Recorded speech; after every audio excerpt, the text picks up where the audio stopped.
Chapter 621. Lu Ziyan was also part of Xian City's underworld. After his mother, Qingyu's birth mother, passed away in search of Qingyu, Lu Ziyan dropped out of school right away. Since then, Lu Ziyan had fallen from grace. There was nothing Lu Tai could do about it. To Lu Ziyan, losing his mother was a reality that he could not accept. Lu Ziyan had been in the underworld for quite some time now. Lu Tai only knew that he had joined a gang in Xian City, but he did not know the details. Lu Ziyan had been in the underworld for so many years, but he was only at the bottom. Who was Brother Hu then? When Lu Ziyan had just joined the underworld, Brother Hu was already a high-ranking member of a big gang. Although Brother Hu was not a particularly reputable high-ranking member of the gang, Brother Hu's status was enough to crush Lu Ziyan. Hence, when Lu Ziyan saw Brother Hu, he was actually a little nervous and afraid. Naturally, Big Brother Tiger did not recognize a small fry like Lu Ziyan. But when Big Brother Tiger led his men into the courtyard of Lu Tai's house, he suddenly heard someone call out his name in a trembling voice. That person must have recognized him. Big Brother Tiger immediately became even more arrogant. Who would have thought that there would be someone who recognized him? Ha! Brother Hu's high-pitched voice dragged out as he led his men into the courtyard. He then walked around with the hoe in his hand. Suddenly, Brother Hu's gaze paused when he saw Yunjian and Qingyu. Oh my, these two youngsters are quite pretty. Brother Hu was a high-ranking member of a big gang in Xian City. He had played with countless women, but when he saw Yunjian and Qingyu, he felt like his world had changed. Yo, yo, yo, yo. Brother Hu whistled and sized up Yunjian and Qingyu with a roguish gaze before he tapped the ground with the hoe in his hand. You guys touched my third brother just now. Do you have a death wish? Brother Hu suddenly shouted. His arrogant voice sent chills down the spines of most of the people present. Lu Tai was just a villager. He had been honest and dutiful all his life and had never encountered something like this. He was afraid, but he pulled Xinyu's hand in an attempt to shield her behind him. Your third brother? Ce lazily leaned against a corner of the wall. His eagle-like eyes had already turned to look at Brother Hu. His lazy tone carried an aura that couldn't be ignored. Motherf ***, it's that guy who you crippled. An old bachelor standing next to Brother Hu shouted at Ce in order to gain Brother Hu's favor. Heh. Ce smirked. He didn't feel threatened at all by the arrival of Brother Hu and his gang. Damn it. Are you guys looking for death? How dare you act so arrogantly after touching my people? F***ck. Brother Tiger swung his hoe and fiercely hacked at the ground. Then, Tiger seemed to have thought of something. He threw the hoe on the ground and carefully took out a real weapon from his pocket. F***ck, do you think that I will be afraid of you just because you have guns? I also have a gun. Ha ha ha. I'm not afraid of you. Brother Hu knew that Bachelor Wang was crippled because he was shot in the groin, so he had prepared this weapon. Lu Tai, Lu Ziyan, and Lu Qi instinctively shuddered when they saw that Brother Hu had a gun. Chapter 622. Brother Hu's heart skipped a beat when he saw Yunjian suddenly taking out a butterfly knife and twirling it around. F***ck. Brother Hu cursed in his heart. How could he be intimidated by a woman who had a knife in her hand? This was illogical. Looking at Yunjian's exquisite face and the exquisite body wrapped in winter clothing, Brother Hu felt an itch in his heart. Do you know who I am? Brother Hu hooked the gun in his hand and turned it around to show off his cool to Yunjian. After showing off his cool, Brother Hu was even more pleased with himself. He was a handsome man when he was young. Coupled with the way he twirled the gun around, it was enough to attract a large group of young women. Looking at Brother Hu's cool act in front of her, coupled with his overly muscular body that was close to fat, Yunjian kept the butterfly knife in her palm. She looked at Brother Hu and said word by word, "You're a pig." You're a pig, Yunjian had said that Brother Hu looked like a pig. Now that she thought about it, the Brother Hu in front of her did resemble a pig. Although a pig was not tall, Brother Hu was 1.8 meters tall. Brother Hu's muscular arms and fat legs were almost 4 to 5 times thicker than Yunjian's. What else could he look like if not a pig? With Yunjian's pointing, the few old bachelors beside Brother Hu were trying hard to hold back their laughter. Some of them were even laughing out loud. Brother Hu was the higher-up of Xian City's second-ranked gang. Many people in the underworld were afraid of Brother Hu, and yet Yunjian called him a pig? Laugh, laugh, laugh your head off. Brother Hu turned his head to the side and roared at the group of old bachelors. Just as he finished, Brother Hu turned his gaze to Qing Yu and Lu Ziyun. Brother Hu said to Lu Ziyun directly, "You're from Xian City's underworld too, aren't you?" He, I heard that's your sister who just came back.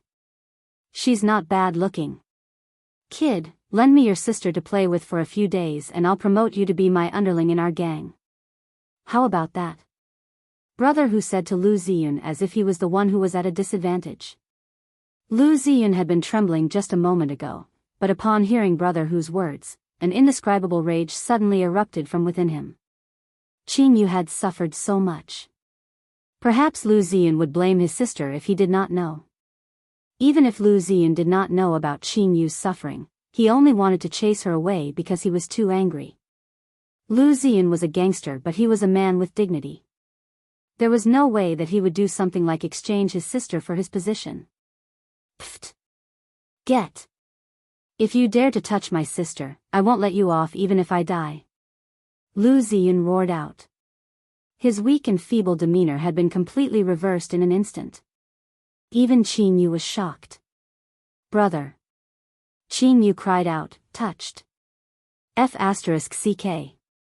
Brother Hu roared, looking back and forth between Qing Yu and Yunjian. He was going to get rid of both of them today. Are you done with your last words? Just as Brother Hu was going crazy, Siyi's cold yet domineering voice came from the side. Siyi changed his stance when he heard him. He was no longer leaning against the wall but was walking over. What last words? F***ck. Who do you think you are? Brother Hu yelled when he realized what was going on. He was infuriated by Siyi's words. Looks like you're done. You can die now. Siyi did not even look up. Then, he held the gun in his hand like a magic trick. I have a gun too. However, before Brother Hu could raise his gun, Siyi's long fingers had already pulled the trigger. Bang! Chapter 623. Before Brother Hu could raise his gun and finish his sentence, a bright bullet shot through Brother Hu's head at a speed that was indiscernible to the naked eye. One shot, one life. Everyone present was scared to death by Siyi's actions. Brother Hu's group of people were so frightened that they cried out on the spot. Each of them had a terrified and horrified expression on their faces. The group of people present were all from the countryside, and their education levels were similar. They had only graduated from elementary school. Therefore, when people here encountered problems, they had no awareness of the law. They only knew how to form gangs and bring their brothers to fight. It was also because of this that Brother Hu's group didn't go to the police when Wang Single got into trouble. Instead, they carried hoes and came to cause trouble for CE. The people in the countryside had a weak awareness of the law. When something happened, they would usually find someone to solve it themselves. Naturally, it was not uncommon for both sides to fight until their heads bled. However, for CE to kill someone as soon as he appeared, and the person he killed was a high-ranking member of a gang in Xian City. This kind of thing was simply unheard of. Although Brother Tiger's group of Bachelor Alliance brothers were also people who often fought, and they often fought until their heads bled, Brother Tiger didn't care. Therefore, no one would be surprised if there was a little blood. However, the death of one person was not a small matter. Most importantly, Brother Hu was a high-ranking member of the second-ranked gang in Xian City. If the gangs in Xian City were to blame them, none of them would have an easy time. For a moment, Brother Hu's group of brothers were all frightened out of their wits. Murder, murder. You killed someone. Someone pointed at CE and said in an extremely terrified tone. Do you know who you killed? That's a high-ranking member of the second-ranked gang in Xian City. You're finished. One of Brother Hu's brothers shouted at Ce and Yunjian in astonishment. How dare you look at my woman like that? Do you still think you can live? Don't even think about leaving today. Ce's slender fingers lightly flicked the muzzle of his gun. He cast a sidelong glance at the group of people as if he was looking at a group of dead people. Ce killed someone just because they looked at Yunjian that way? Coupled with the fact that Ce had crippled Wang Guoguang's family jewels. Lu Tai, Lu Ziyun, and Lu Qi were already scared out of their wits. But now, a sense of horror welled up in their hearts. Brother Tiger's group of brothers immediately realized this. From Ce's words, he was going to kill all of them. Brother Tiger's group of brothers panicked. He was even more terrified than Brother Tiger dying in front of him. Ah! I don't want to die. The group of people howled. They no longer pretended to be manly as they turned around and ran away. Ce narrowed his eyes and raised his gun. He was the leader of the Enhun organization and had never cared about human lives. The reason he did not kill before was for Xiao Jian's sake. However, the same thing could not happen more than 3 times. This group of people had repeatedly violated his bottom line. Based on his personality, he should have killed them all. No. Don't. Young man, you can't. Lu Tai was kind-hearted. Despite his fear, he ran up to Ce and blocked Ce from killing more people. Let them go, Yun Jian said when she saw the situation. Brother Tiger's group of brothers also took advantage of this time to run away without leaving a trace. Lu Tai suppressed his fear instantly. Lu Qi, on the other hand, was rooted to the spot dumbly. There was only endless fear in her. The man of the friend Xin Yu brought back had killed someone. Chapter 624. Lu Tai heaved a sigh of relief when he saw Ce put the gun away. In spite of it, he still shuddered when he saw Brother Hu's body on the floor. In the end, Lu Tai went over to give Ce a shove before calling Lu Ziyun, Lu Qi, Qin Yu, and Yun Jian over. Go. All of you go. All of you go. Lu Tai began to chase them away. Lu Ziyun and Lu Qi were among those who were chased away. Dad. You. Lu Ziyun's eyes widened as he stared at Lu Tai in disbelief. Go. Don't say anything else. Xiao Yun, go to the room and take out the metal box under Dad's bed. It contains the rest of our family's money. Take all of it and run. Run as far as you can. Don't ever come back. Lu Tai frowned and said with a pale face. And Xiao Xian, my good child, you go too. Lu Tai urged with a smile that was uglier than a crying face. Xiao Yun, promise me you'll take good care of your sister. Lu Tai turned to Lu Ziyun and said. Lu Tai's order made Lu Ziyun and Lu Qi's faces even paler. They also realized the seriousness of the matter. Lu Tai was just a farmer from Luo village but Brother Hu was a high-ranking member of Xian City's second gang. Although Brother Hu was not killed by Lu Tai, he died in his own home. The second gang in Xian City was stirring up trouble. Not only did they collect protection fees from those who worked hard in Xian City, they also exploited the common people.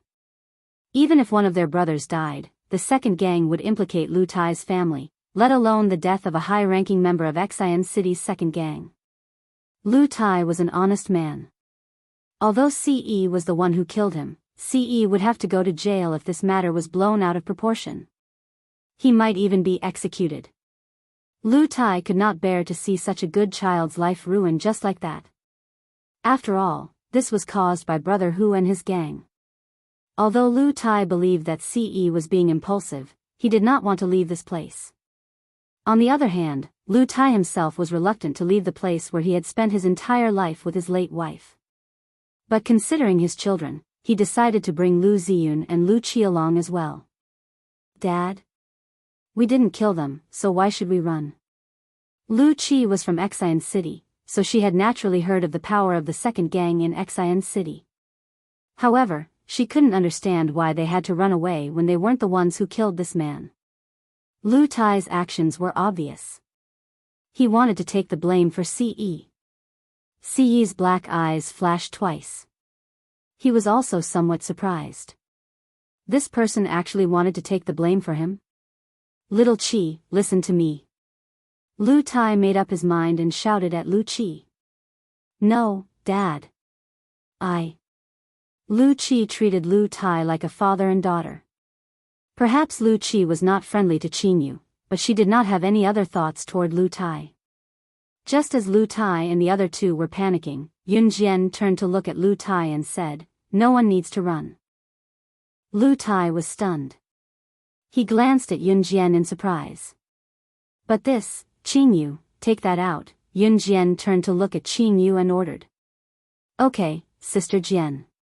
Qingyu nodded and took out an airtight container from her small bag while Lu Tai and his family watched in bewilderment. The airtight container was small, similar to those used for chemistry experiments, but it was airtight and the body fluid inside would not be poured out. After Qingyu took it out, she followed Yun Jian's instructions and went to Brother Hu's body under the family's shocked gazes. She opened the container and poured the fluid all over Brother Hu's body. Chapter 625. Lu Tai and the other two were already surprised when Yun Jian called Qingyu, Qingyu. After all, Qingyu was only Lu Xian to the three of them. Come to think of it, Qingyu had been away from home for so many years. According to her, she had even lived in an assassin organization. How could she have been using the name Lu Xian? Therefore, the three of them were relieved. What did Qingyu do though? She took out a sealed container that looked like it was from a chemical experiment. After opening it, she poured all the water in the sealed container onto Tiger's body. Here came the frightening part. Lu Tai had been a farmer his whole life. He had been a down-to-earth person, earning the fruits of his labor with his hard work. Lu Ziyun and Lu Qi, who lived in the countryside, did not have much exposure to such things. Brother Hu turned into a puddle of blood. This scene completely shocked the three of them. Ah! Corpse, corpse, corpse turned into a puddle of blood. The scene was even more shocking than Brother Hu being shot dead by Ce. If he had not seen it with his own eyes, Lu Qi would not have believed such an unrealistic thing. Lu Qi was already shrieking in shock. He covered his eyes and squatted down, trembling. This. Lu Tai was shocked as well. Lu Ziyun's mental fortitude was much better than Lu Qi and Lu Tai's, but when Lu Ziyun first saw this scene, the shock he received was no less than Lu Tai's. Little sister, you. Lu Ziyun's mouth was agape as he put on a look of disbelief. Qingyu put the lid back on after pouring the liquid from the sealed container and hid the item back into her bunny-patterned bag. Qingyu turned around and explained to the three of them, Dad, don't be scared. This is corpse-dissolving water. You'll be fine as long as you don't touch it. Younger sister, how could you bring such a dangerous thing with you? You. Before Lu Ziyun could finish his sentence, Qingyu interrupted him. Qingyu smiled and turned to Lu Ziyun to say, Brother, it's fine. Her bag has been modified. The material is special. Even if the liquid in the container spills out, it won't flow out of the bag. Yun Jian walked up to Qingyu and explained. Yun Yi, who was standing beside Qingyu, was equally shocked. Ce calmly covered Xiao Yunju's eyes, not letting Xiao Yunju see the bloody scene. Of course, Ce himself maintained his composure without a flicker in his eyes. Heh heh. Qingyu turned to smile at Yun Jian. Her delicate baby face looked very gorgeous. As Lu Tai and the other two men panicked once more, Qingyu patted her bulging bag and teased Yun Jian mischievously. Sister Jian, this dissolving water is very expensive. I couldn't bear to sell it even when someone offered $10 million. You have to reward me well. Without a doubt, the corpse-dissolving water was the best divine tool for destroying corpses. You can pick any of the branches under my name. Yun Jian crossed her arms and replied to Qingyu with a smile. The conversation between Yun Jian and Qingyu made Yun Yi, who was clueless about the situation, suspicious. Ce was unfazed. Their conversation, however, had Lu Tai and the other two men rooted to the spot, dumbfounded. What? What? The corpse dissolving water in Qin Yu's hand was worth 10 million US dollars. US dollars. In 1998, a family in Luo village would only need a few hundred yuan for a month's living expenses if they had a simple meal. 10 million US dollars worth of corpse dissolving water. What did that mean? Chapter 626. Yun Jian had many subsidiary companies in her past life. When she was reborn, the company she stole from with her hacking skills had many subsidiary companies, but that company was managed by one of Yun Jian's subordinates with the codename Alluring Demoness. The company that Alluring Demoness was in charge of was known as subsidiary companies in other regions and not in the headquarters. Subsidiary companies were not the head office. These subsidiary companies under Yun Jian, even if it was just a subsidiary company, had at least 100 million USD worth of wealth. Heh heh, thank you, Sister Jian. Qin Yu smiled sweetly. It was a mischievous grin. Lu Tai and the other two were rooted to the spot. Lu Tai was just a villager. To him, if he had more than 10,000 USD in cash, he would be considered one of the wealthiest families in Luo village. After all, the people in Luo village were basically poor and economically backward. Those who were rich had gone to the big cities to develop themselves. Most of those who stayed in Luo village could not leave. 10 million USD. When Qin Yu said that the thing she had was worth 10 million USD, she used it just like that. In comparison, Lu Qi's reaction was the most intense. In the beginning, when Qin Yu came back, Lu Qi treated her purely as a slave. Lu Qi had even made Qin Yu wash all the clothes in the house and made things difficult for her. Qin Yu did not say a single word of objection. Lu Qi, Lu Ziyun, and Lu Tai knew that Qin Yu was rich. After all, Qin Yu was wearing branded coats when she came back. They did not expect Qin Yu to be so rich. They did not expect Qin Yu's friend to be so rich as well. She offered to give Qin Yu a subsidiary company right off the bat. A subsidiary company was still a company. This young girl was frighteningly capable. Dad, why are you guys afraid of this person? Qin Yu turned to ask Lu Tai after her interaction with Yun Jian. This person was naturally referring to Brother Tiger. Yun Jian watched with her arms crossed. Sigh. At this moment, Lu Tai sighed and shook his head. Sis, you should be asking me about this. As he spoke, Lu Ziyun scratched his head and said with a tinge of shame, Don't laugh at me. I'm also from the streets of Xian City. With that, Lu Ziyun's face turned serious. That brother who is one of the higher-ups of Xian City's number 2 triad. If he was just a higher-up, we wouldn't have to be so afraid. But the problem lies with this brother who. His sister is the daughter-in-law of the number 2 triad. The second leader dotes on his wife very much, and the second leader and the first leader of the second gang in Xian City are blood brothers, and they are as close as real brothers. If something happens to Brother Tiger, it will directly involve the big boss of Xian City's second gang. The second gang's status in Xian City is not ordinary. I'm just a small punk, and my family is just an ordinary family. There's no way we can fight against the second gang in Xian City. That was why Lu Tai reacted so violently after Ce killed Brother Hu. Then what should we do? Lu Qi shouted in fear. Then, Lu Qi glared fiercely at Yun Jian and Ce and shouted at them, This is all your fault. You'll have to take responsibility. Don't drag my family into this. Of course we won't let your family take responsibility. Yun Jian glanced at Lu Qi. Yun Jian naturally wouldn't let Lu Tai's family bear the consequences. But Lu Qi's words made her very unhappy. Let's go, Ce suddenly spoke, uttering the word curtly. You still want to leave? Then what about my family? We'll all be killed by the second gang. Do you even have a conscience? Lu Qi was so scared that she was about to cry. She thought Ce was really going to leave. If you don't want to die, then destroy it first. Ce held Xiao Yunju's hand and spoke in an extremely calm tone. What? Destroy the second gang? How is that possible? With just the two of you? Lu Qi's eccentric voice sounded once again. Chapter 627. Ha! Ce scoffed softly at Lu Qi's words. Ignoring Lu Qi, he pulled Xiao Yunju outside.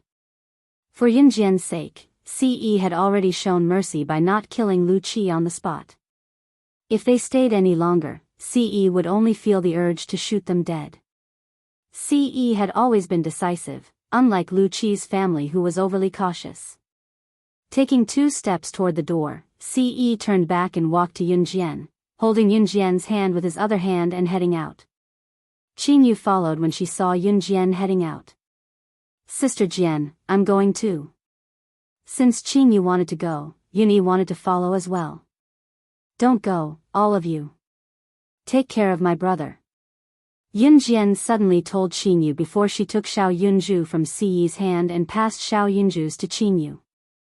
Qingyu listened to Yunjian, answering as soon as Yunjian spoke. I'll lead the way, Lu Ziyan suddenly spoke up after a few seconds of hesitation. Yunjian did not reject him. Just as he finished speaking, the sound of an alarm came from the entrance of the village. Luo village was quiet, but the siren from the village entrance sounded abruptly. As the sound came closer, Lu Tai and his friends paled in fright. It's police cars. This sound was heard when someone got into a gang fight and injured someone in our village. Dad, the police are here. Lu Qi grabbed Lu Tai's hand and shouted in panic. There was a police station in the town near Luo village. Brother Hu and his gang who came to cause trouble were all from Luo village. Naturally, they had gone to the town's police station to report the incident. Sure enough, not long after the siren sounded, 3 unique police cars drove in from the corner. Several police officers immediately got out of the 3 police cars and pointed their stun batons at Ce, Yunjian, and the others. Someone reported that you killed someone. Come back to the police station with us now. One of the more mature-looking male police officers came over and said. Then, this group of police officers also checked inside and outside Lu Tai's house. He didn't find anything out of the ordinary. After Qingyu turned Brother Hu's body into a puddle of blood, he cleaned it up without leaving a trace. Not a single trace was left at the scene. No, I'm not going. I'm not going. We didn't kill her, it was him. It was this person. You can catch him. Lu Qi pointed at Ce and shouted. The group of policemen ignored Lu Qi and took everyone present away. Ce and Yunjian did not resist. Everyone was brought to a police station called Shangjia Town, which was closest to Luo village. 2 hours later, everyone was released without charges. The moment they walked out of the police station, Lu Tai and the other 2 were dumbfounded. Lu Ziyan was even more incredulous. Looking at Ce who managed to walk out unscathed after killing Brother Hu just now, Lu Ziyan's heart raced wildly. How did we get bailed out so quickly? Lu Ziyan turned to look at Ce and asked suspiciously. It was Brother Hu whom Ce had killed. Yet, they were all released without charges? Ce ignored Lu Ziyan. Ce held on to Xiao Yunju with one hand and Yunjian with the other as they walked out of the police station. Just as they stepped out of the police station, someone came up to them. Chapter 628. Ce nodded slightly as if everything was under his control. In spite of it, Adam's sudden appearance and his words shocked Lu Tai, Lu Ziyun, and Lu Qi who had followed them out of the police station. The second mafia group in Xian City was second only to the first mafia group in Xian City. In Xian City, the second mafia group was an existence that could cover half the sky with one hand. Such a large mafia group was annihilated by this man who addressed Ce as young master. How was that possible? Who are you lying to? You annihilated the second mafia group? We've only been in the police station for 2 hours. How could you annihilate a powerful mafia group like the second mafia group? I don't believe it. Lu Qi said bluntly. Enough, Xiao Qi. Seeing how Lu Qi kept speaking, and how every word that came out of her mouth was overbearing, even her brother, Lu Ziyun, could not bear to watch any longer. He immediately roared at Lu Qi, "Stop it! Gu, you!" Lu Qi was unrepentant. "Young master, this woman dares to question you. Do you need me to kill her?" Adam was a violent man. He was not afraid that they were in the police station, so he pulled out the Desert Eagle from his belt and pointed it at Lu Qi. Lu Qi screamed again, hugging her head when she saw the real gun. "No need. Let's go," Yun Jian told Adam. How could he disobey the young madam's order? Adam did not forget that Ce had warned them not too long ago. Yun Jian's words were his orders and everyone in an Hun group had to obey. Otherwise, they would be punished severely. "Yes," Adam replied, and then he kept the Desert Eagle. Lu Qi breathed a sigh of relief after walking through the gates of hell once again. She was so scared that she almost lost her life. No one cared about Lu Qi's reaction. Ce turned to look at Adam and continued, "I'll leave everything here to you. Take care of everything." Did that mean that they were leaving? Qing Yu quickly asked Yun Jian, "Sister Jian, you guys are going back to Longmen City?" "Yes." Yun Jian nodded.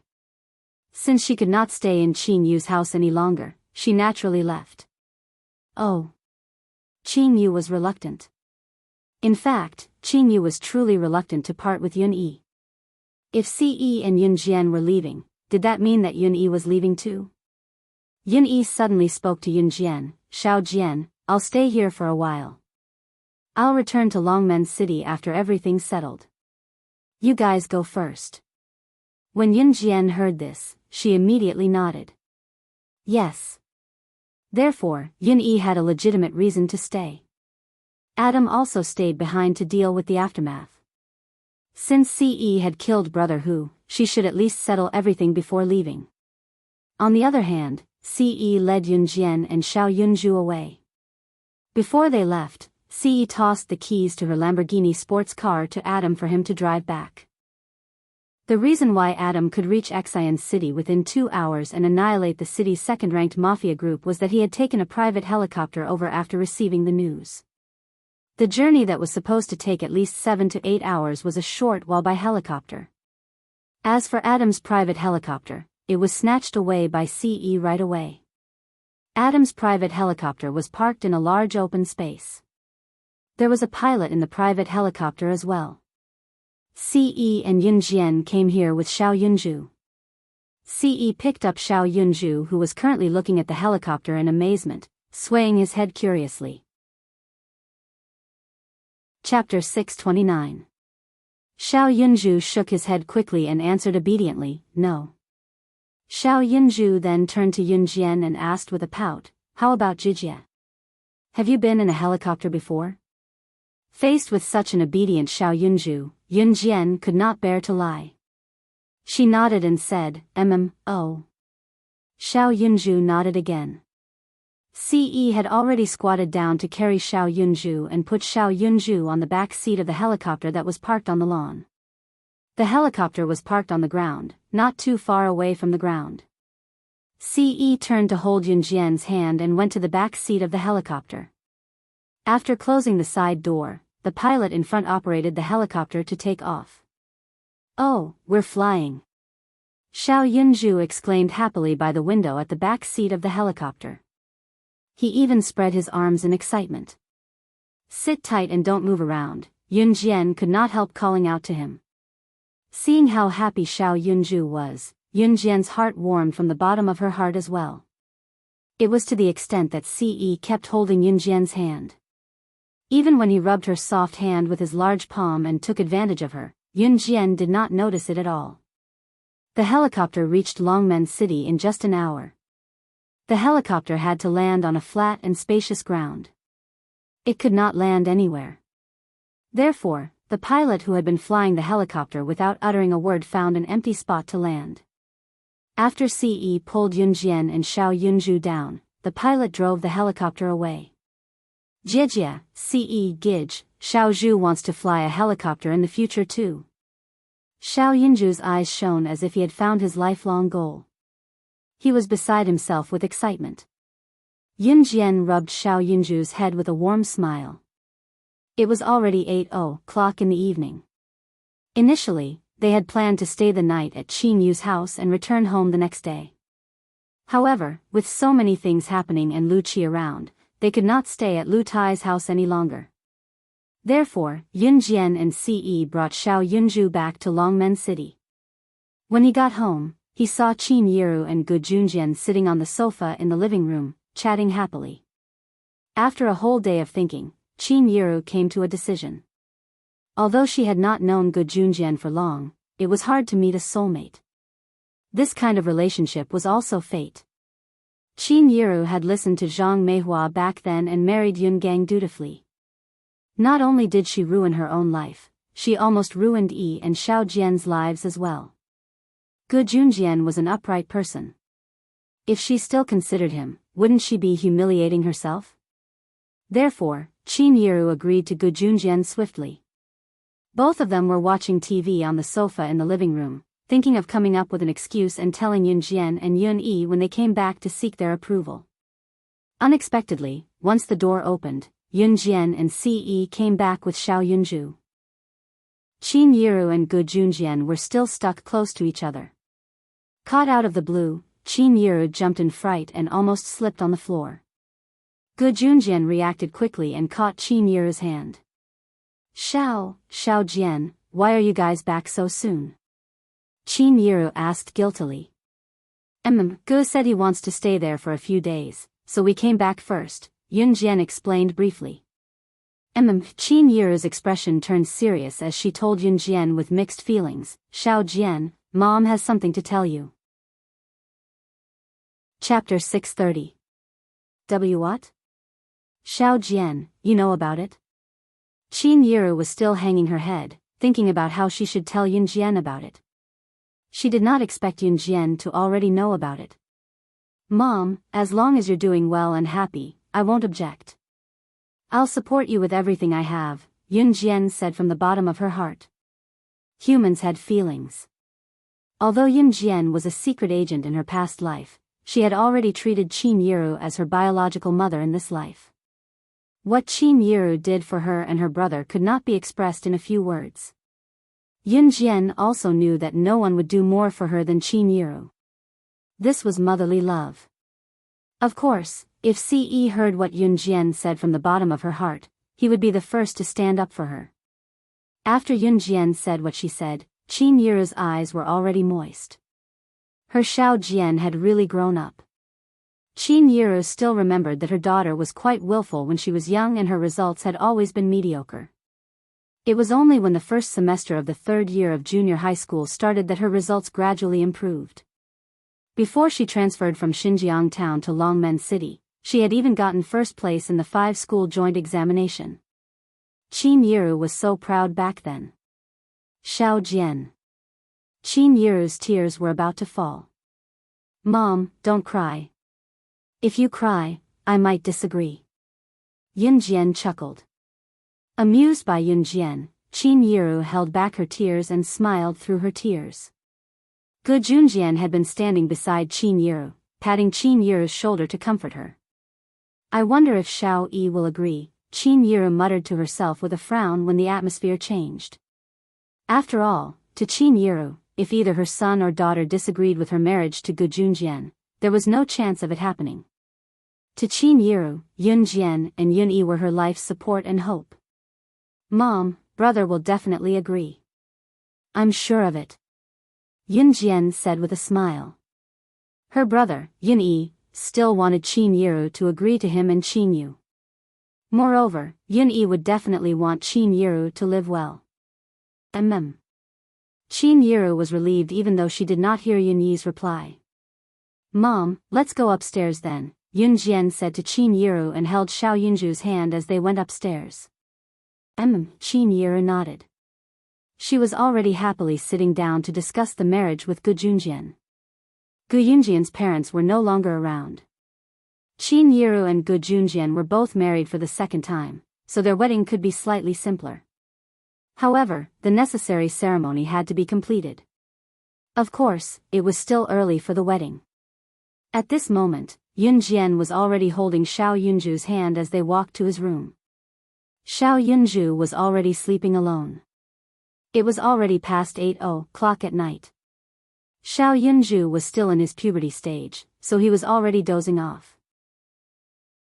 Yun Jian accompanied Xiao Yunju to his small bed in his room, turned off the lights and closed the door for Xiao Yunju before returning to her room. Xiao Zhu is asleep.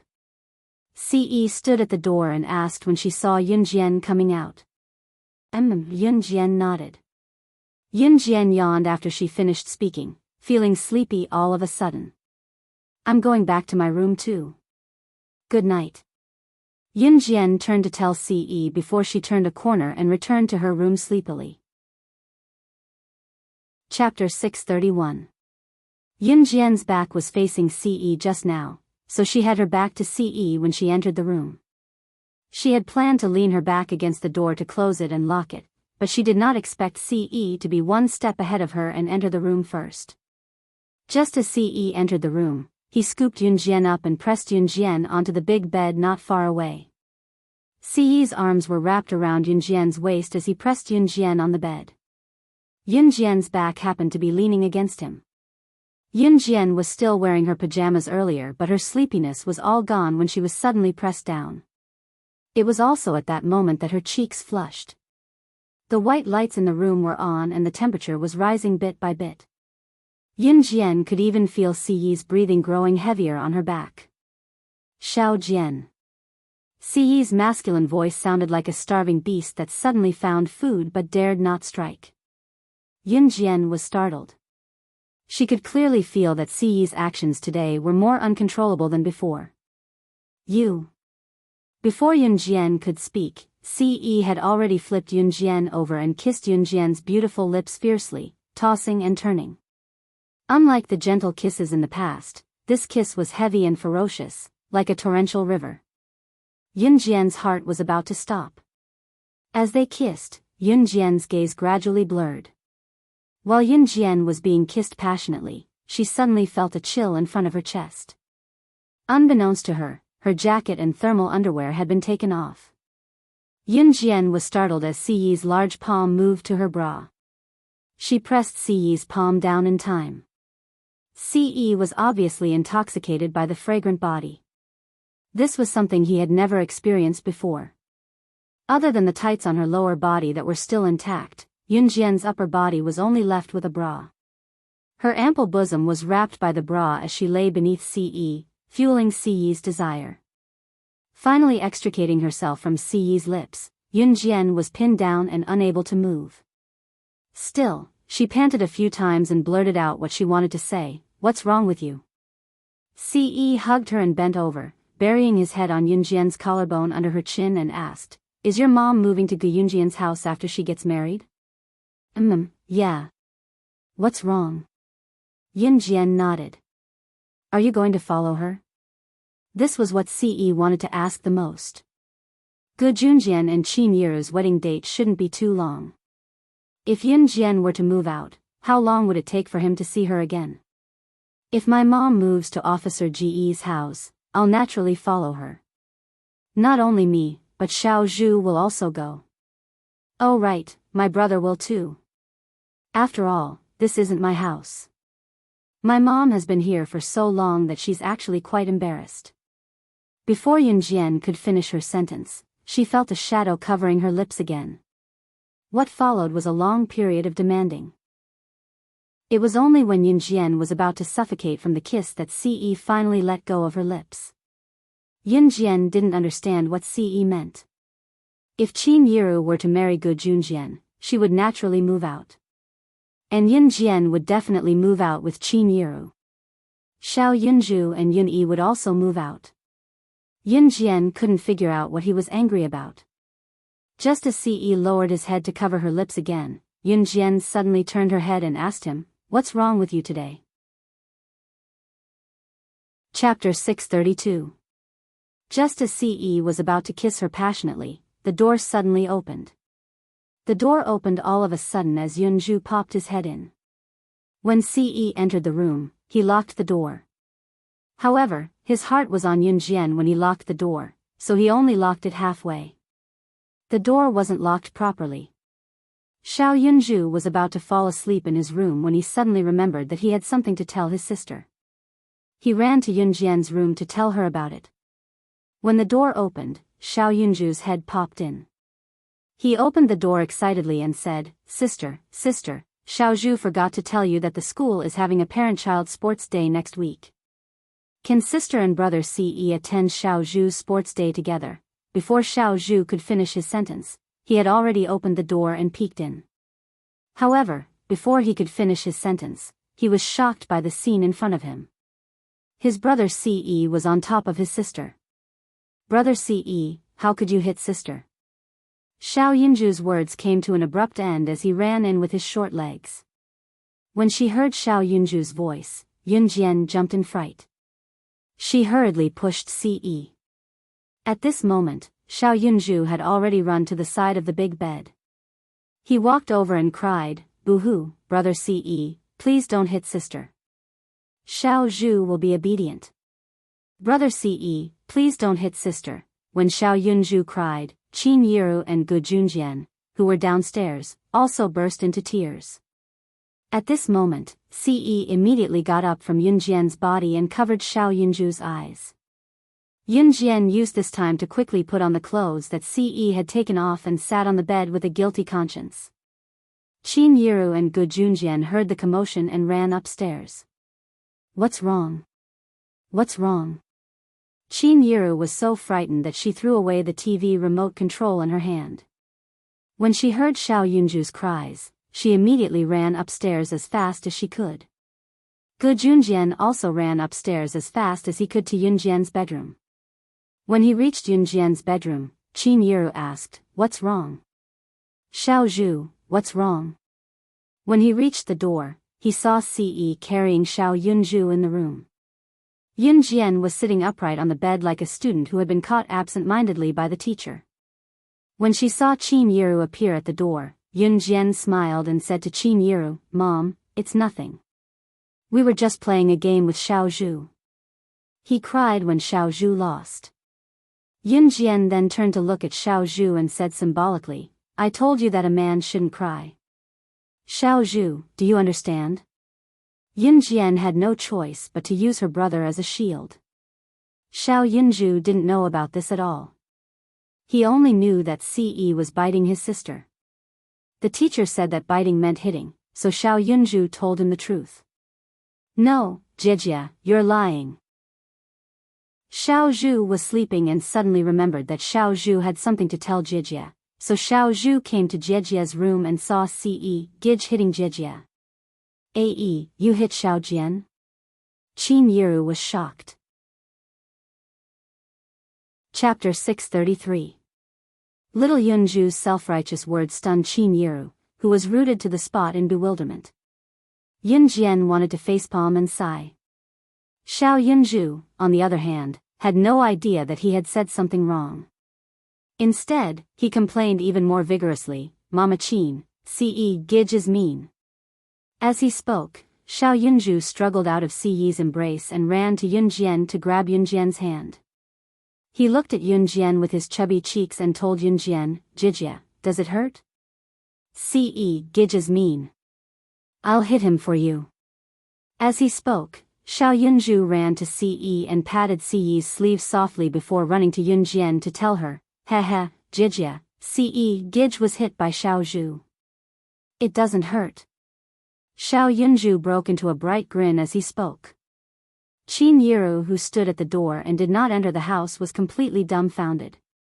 She had just snapped out of the joy of Yunjian agreeing to her marriage with Gu Junjian when she heard this all of a sudden. Ae, and Xiao Jian, how could this be? Qin Yiru stared at the scene in shock, unable to snap out of her panic for a long time. Gu Junjian, who stood beside Qin Yiru, knew about Ce and Yunjian's situation and could only sigh with a hand on his forehead. How could Xiao Zhu be so good at making things happen? She was actually able to tell the whole story so quickly. Perhaps Xiao Yunzhu felt that he was not strong enough, so he asked innocently, Jijia, why aren't you saying anything? Did Xiao Zhu not hurt Ce Gij? But the teacher said it's not good to bite, Gij can bite Jijia, but Xiao Zhu can't bite Gij. The teacher said that biting is a bad child and needs to be spanked. Xiao Zhu's innocent words made Yunjian feel even more awkward. Being grabbed by Qin Yiru all of a sudden, Yunjian was caught off guard. Yunjian had learned how to kill and how to kill someone with a single blow. She had also learned medical skills and hacking, but she had never learned how to handle such a situation. Cough. Xiao Zhu, come out. Uncle will accompany you to sleep. Gu Junjian knew that it would be terrible if the situation continued. If Xiao Yunzhu said anything else, Qin Yiru would probably overthink. Therefore, Gu could only take Xiao Yunzhu away first. Why? Uncle Gu, Xiao Zhu won't leave. If Xiao Zhu leaves, what will happen if Gij bullies Jijia? Xiao Yunzhu pouted and frowned. His expression was uglier than anyone else's. It was as if had really bullied Yunjian. With your mother here, your Gij won't bully your Jijia. Gu Junjian was speechless. He looked at Xiao Yunzhu and waved at Xiao Yunzhu again. But Xiao Yunzhu turned his tender face to Yunjian. Seeing that Yunjian seemed fine, he nodded and walked over to Gu Junjian. All right. When he walked over to Gu Junjian, Xiao Yunzhu couldn't help but turn to Qin Yiru and say, Mother Qin, don't let Gij bully Jijia. Jijia will be in pain.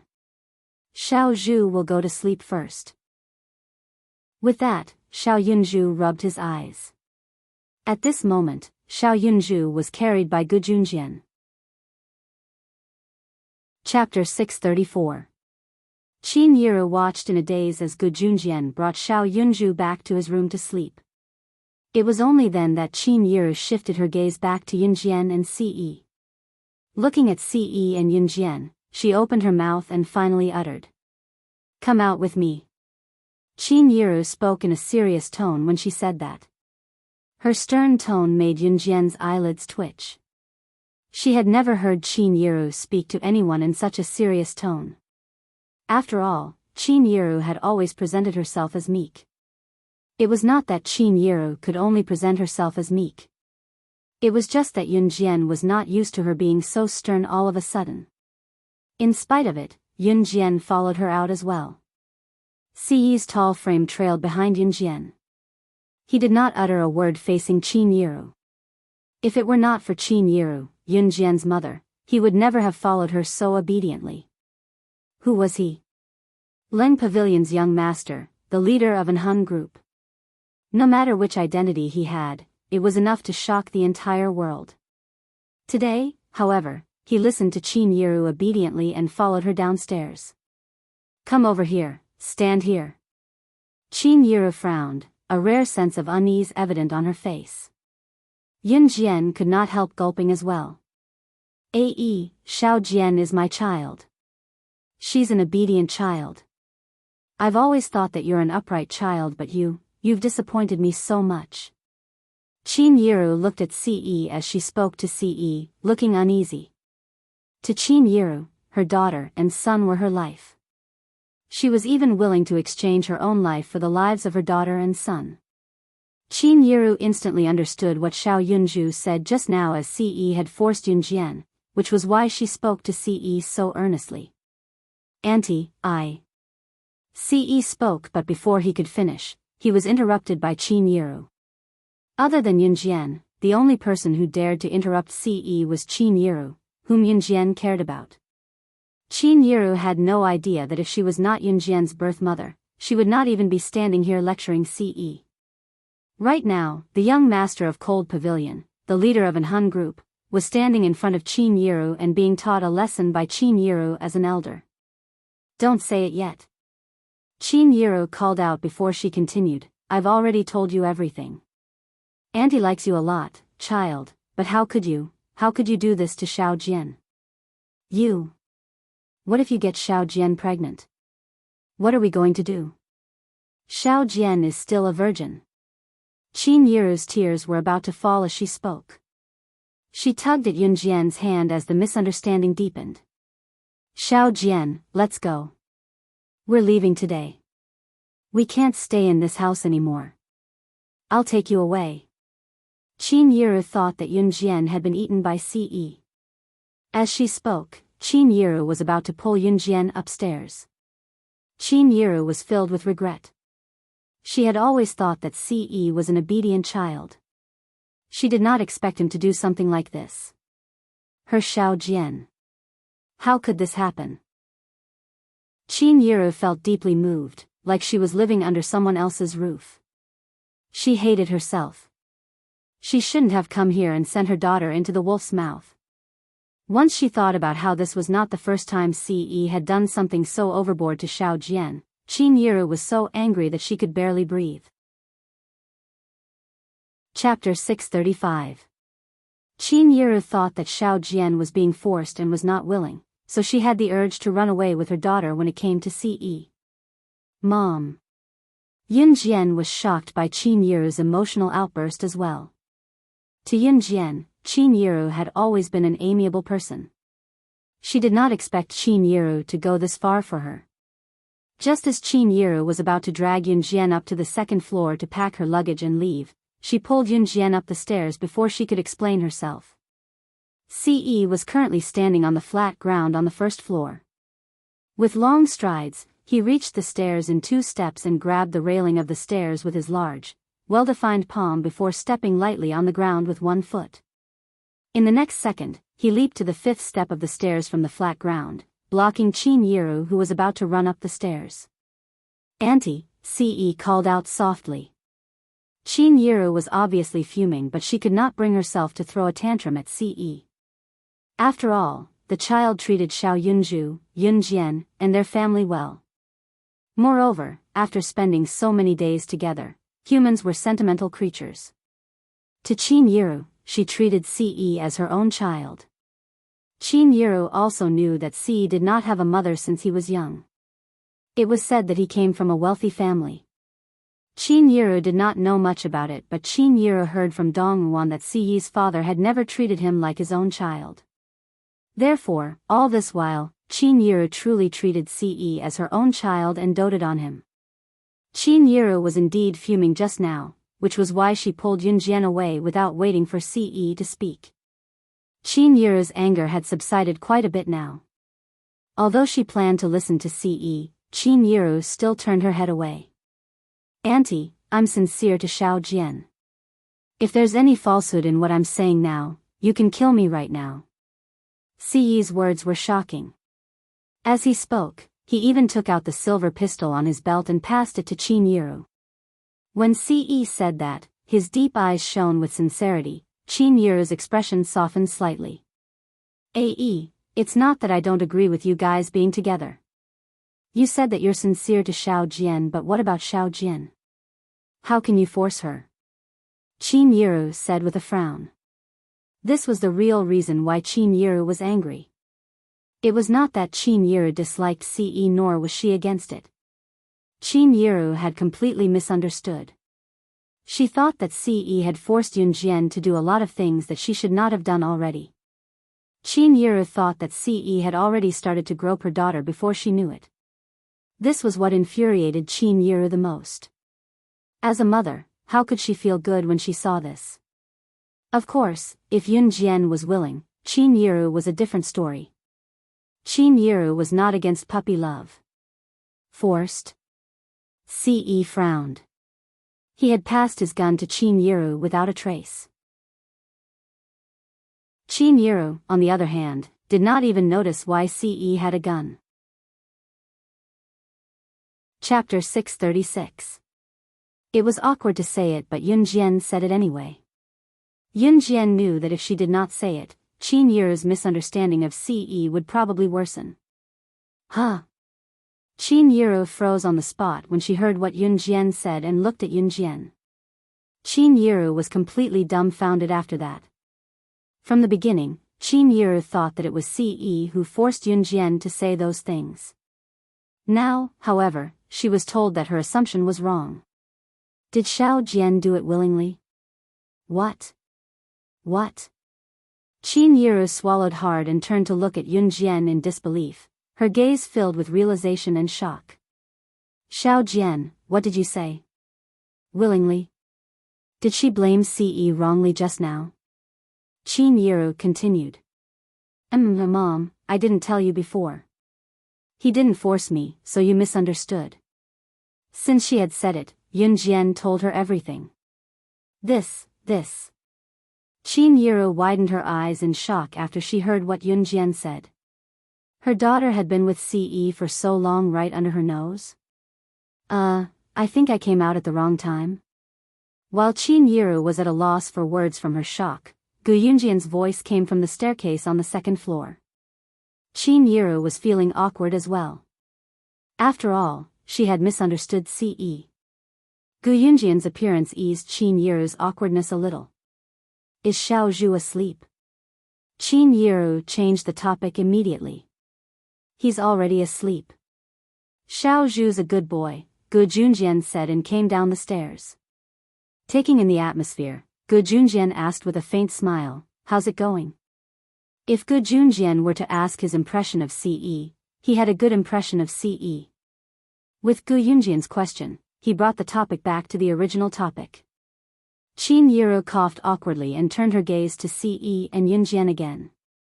She did not notice what she was holding, CE's silver pistol. Gu Junjian was shocked when he saw the gun as well. He took the silver pistol from Chin Yiru's hand without a trace. Then, Gu Junjian draped his arm over Chin Yiru's shoulder. Chin Yiru shifted her gaze to CE as well before looking at Yunjian. She told CE, to be honest, I quite like you too. I won't stop you from being with Xiao Jian, but she's still young, so don't do certain things if you don't have to. Chin Yiru was ashamed of herself toward the end. Of course, it was fine as long as everyone understood what she meant. CE grabbed Yunjian's hand and promised in front of Chin Yiru, I'll protect Xiao Jian with my life. She's my everything now and she'll be my future. Although CE did not make any earth-shattering vow in front of Chin Yiru, his words were heartwarming, like a quiet stream that flowed warmly and gave people a comforting sense of trust. Forget it. We're getting old. Think about your matters yourselves. I won't interfere. Chin Yiru was not an old-fashioned person, so she let it go. Chapter 637. Chin Yiru had actually gotten married and pregnant at an early age. Chin Yiru had dropped out of high school and disregarded Dong Ruan's advice, following Zhang Meihua's arrangement to marry Yun Gang. Chin Yiru regretted it a little after they got married, but she had always chosen to believe in Yun Gang, believing that he would treat her well.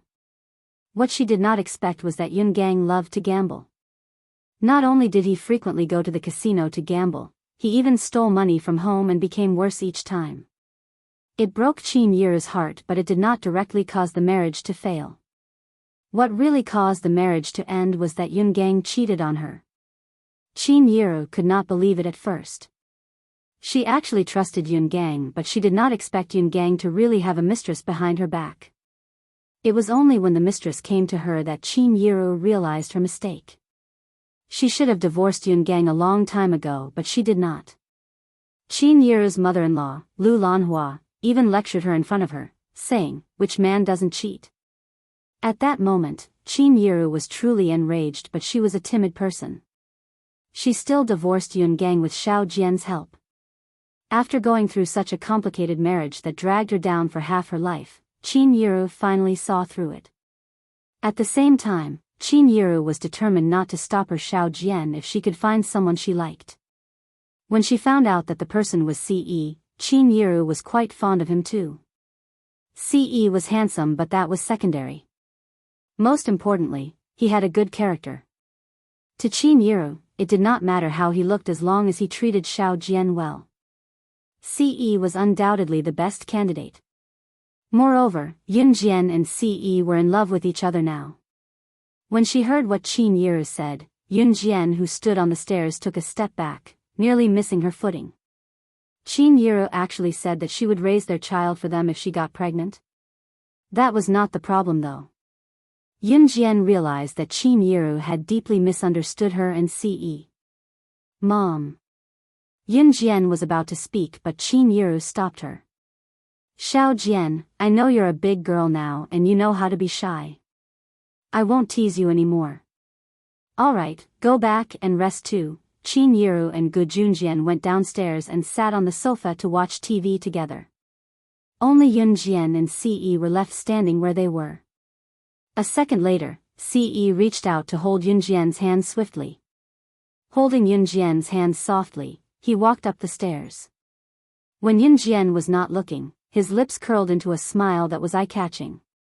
This time, Ce did not go to Yun Jian's room. Holding Yun Jian's hand, he went straight to his own room. Applying what one had learned was an effective way to apply it to Ce. When Yun Jian reached her room and was about to go in, Ce had already pulled her hand and turned to enter his room. You. Yun Jian's soft voice was completely blocked behind the door. Once they entered the room, Ce held her hand and led her to the bed. It was Yun Jian's first time entering Ce's bedroom. She looked around and saw that the room was decorated in navy blue. It looked rather simple. There was only a big bed in front of them and a long and wide desk beside it. Other than that, there was nothing else. Chapter 638. Ce hugged her from behind, and Yun Jian shivered once again. Ce's embrace was very warm. His embrace carried the warmth of a man, and Yun Jian's body curled up tightly. Ce made sure to lock the door this time in order to prevent the previous awkward situation from happening again. He hugged her and threw himself onto the big bed. Falling onto Ce's big bed, Yun Jian seemed to smell Ce's unique fragrance. It was a faint but pleasant scent. You. Yun Jian was halfway through her sentence when Ce flipped over and hugged Yun Jian's slender waist. Sleep. Ce spoke softly. His magnetic voice was like the soft spring rain, giving people a cool and soothing sense of tranquility. Okay. Seeing that Ce was silent, Yun Jian spoke up. After that, Ce fell silent. Yun Jian lay in Ce's arms, and it was so quiet that she could hear his breathing. Yun Jian closed her eyes and fell into a deep sleep. The next day, the scorching sun rose from the east. Although it was a cold winter, it was a new day, and there were already signs of spring coming. When Yun Jian woke up, Ce was sitting beside her, watching her. She immediately sat up. After brushing her teeth and washing her face, Yun Jian tied her hair into a high ponytail and walked out of the room with Ce. At this moment, Yun Jian was wearing a simple set of loose sportswear. She had specially bought this outfit for her morning run. Ce was wearing a white sweater with a black jacket over it. This black jacket accentuated his tall and slender figure. Yun Jian and Ce went downstairs together and planned to go for a morning run. As soon as they walked out of the villa, Yun Jian and Ce's attention was drawn to the military jeep parked at the entrance. When they turned to look, they saw Gu Junjian sitting in the car. He was waving at Yun Jian and Ce. Thinking that there was another mission from the military, Yun Jian walked over with a lift of her legs. Who knew that Gu Junjian was waving at Ce? Although Gu Junjian and Qin Yiru had confirmed their relationship, it was not appropriate for him to stay in the villa for the night. After all, this was Dong Ruan's house. This was different from Zhang Meihua's house. Actually, even if Dong Ruan knew that Gu Junjian was staying here, she would not do anything about it. However, Qin Yiru felt that it was inappropriate. Officer Gu, what's wrong? Yun Jian asked suspiciously when she saw Gu Junjian waving at Ce. Look at this. It's yours, isn't it? Gu Junjian asked. He was still sitting in the military jeep with the windows down. Gu Junjian took out Ce's silver pistol and told Ce. Ce reached out to take the silver pistol from Gu Junjian. Hey, why did you give the gun to Yiru yesterday? Weren't you afraid that it would go off accidentally? Also, we don't allow guns here. You better hide it well, don't let anyone see it. After Gu Junjian said that to Ce, he laughed heartily and honked the car horn. He then drove off after saying goodbye. He was here to return Ce's pistol. Yun Jian was stunned. She did not bring a pistol with her when she was out on a mission. There was not much time to use a gun in the military. As for the butterfly knife, Yun Jian always carried it with her. Chapter 639. When Yun Jian and Ce returned home from their morning run, Yun Jian was already sweating profusely, but she didn't seem to be out of breath at all. It was normal for her to sweat. Ce's physical fitness was obviously much better than Yun Jian's. After he finished his run, there were only a few drops of sweat on his forehead. There was no trace of his morning run at all. It was time for breakfast when they arrived home. Gu Junjian, who had gone to the army, was also sitting at the big dining table. There were several bowls of porridge on the table. Other than Yun Yi's portion, everyone had a portion. There was also a small bowl of pickled mustard beside each bowl of porridge. Yun Jian was already hungry, so she walked over with Ce. "Xiao Zhu, are you done? We can eat now." Qin Yiru shouted towards the bathroom. Xiao Yunzhu immediately responded, "Mother Qin, I'm coming." As he spoke, Xiao Yunzhu had already washed his hands and was skipping out of the bathroom. "Sister, brother Ce." Seeing Yun Jian and Ce, Xiao Yunzhu shouted happily. Children didn't deliberately remember things. Xiao Yunzhu had already forgotten everything that had happened yesterday. At this moment, Xiao Yunzhu had even forgotten that Ce had hit Yun Jian yesterday. He was already skipping over to Ce. Ce naturally wouldn't argue with Xiao Yunzhu about what had happened yesterday. Xiao Yunzhu had simply unconsciously told the truth. Moreover, after what he had said yesterday, Ce's wish had been fulfilled. After all, he had gained Qin Yiru's approval, so he didn't have to be sneaky with Yun Jian anymore. He could boldly lay his hands on his woman now. After being caressed by Ce, Ce reached out and stroked Xiao Yunzhu's short hair. Xiao Yunzhu skipped back to his seat. He picked up his small bowl of porridge and blew at it. Then, he poured some pickled vegetables into the porridge and swallowed them down. Xiao Zhu's school reopens the day after tomorrow. Due to the weather last semester, they didn't have a parent-child sports day. The school's notice says that they'll have a parent-child sports day as soon as school reopens.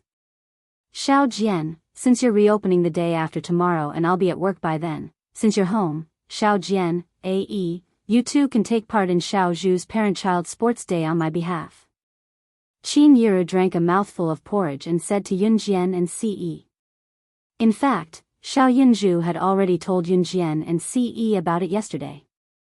Xiao Yunzhu was still sleeping in his room when he suddenly remembered it and rushed to Ce's room. However, he did not find her. It was only later that he went to Yun Jian's room and saw Ce hitting his sister once he entered. He was so scared that he forgot his initial goal. Parent-child sports day. Yun Jian narrowed her eyes and took a sip of porridge with a spoon before turning to Qin Yiru and asking with a raised brow. "Yeah, it's a sports day for parents and children. Parents compete against each other and children compete against each other. It's an entertainment event," Qin Yiru answered with a nod. Schools nowadays put in a lot of effort for children's health. Events like the Parent-Child Sports Day were held to allow children and parents to get closer to each other. "Jijia, let's go, let's go." Xiao Yunzhu whined to Yun Jian. "Okay." Yun Jian nodded with a smile. Chapter 640. Let your sister accompany you. I have to go out tomorrow and will only be back in a week. Although Ce couldn't bear to reject Xiao Yunzhu, he did have something to attend to and had no other choice. Xiao Yunzhu lowered his head and nodded dejectedly. "Oh, I'll bring you some chocolates when I come back." Ce, on the other hand, smiled warmly. His smile was enchanting and it was hard not to like his handsome face. "Is it the kind of chocolates you bring back from overseas? The kind that is as soft as water?" "Yay, yay, yay." Xiao Zhu loves those chocolates the most. Brother Ce is the best. Xiao Yunzhu immediately recovered from his sadness. He even forgot about the incident where Ce hit Yun Jian yesterday. Yun Jian could only smile in her seat. Xiao Yunju didn't like to eat chocolates from China. Country Z's chocolates were usually hard, but imported chocolates were smooth and soft. They were not greasy and the taste was just right. CE had brought some chocolates for Xiao Yunju when he came back from the Enhan organization. Xiao Yunju still couldn't forget the taste, so when he heard that brother CE wanted to bring him some chocolates with that flavor, he was even happier. He was even happier than when brother CE went to his school's sports day. Yay, there's food! Time flew by and in the blink of an eye, the new year was over and the new year was about to begin. The students had just finished their long holidays and were about to return to school. Xiao Yunju started school one day earlier than Yun Jian because the parent-child sports day hadn't been held last year. In order to celebrate the new year, the school held the parent-child sports day early in the morning. The purpose was to allow the children and their parents to interact more. CE had already returned to Enhan organization. On Xiao Yunju's first day of school, Yun Jian got up early in the morning. She was still wearing the cotton sportswear and her hair was tied up in a high ponytail. She looked very energetic. It was Monday, a new week. There were many cars parked in front of Wuning Elementary School. Most of them were bicycles, and there were also quite a number of motorcycles. However, there were only a few cars. In this era, people who owned cars would often drive their cars to the school gates to show off their wealth and pretentiousness. Yun Jian walked to Wuning Elementary School with Xiao Yunju. They didn't even take the bus. Yun Jian simply wanted to help Xiao Yunju exercise. However, none of the students who came to Wuning Elementary School walked to school these days. Yun Jian was a special case. In addition, Yun Jian's clothes were not very fashionable. Although it was a parent-child sports day, who else would wear sportswear other than Yun Jian? Which female parent at the scene wasn't dressed up beautifully? The male parents were dressed neatly. They must have picked out the best clothes at home to wear. In a place like Wuning Elementary School, if the school held an event to invite parents, most of the parents would dress up beautifully. Only Yun Jian was wearing sportswear without a brand. She held Xiao Yunju's hand and walked to the door of Xiao Yunju's classroom. At the door of Class 1. Yunju ran into the classroom as soon as he reached it.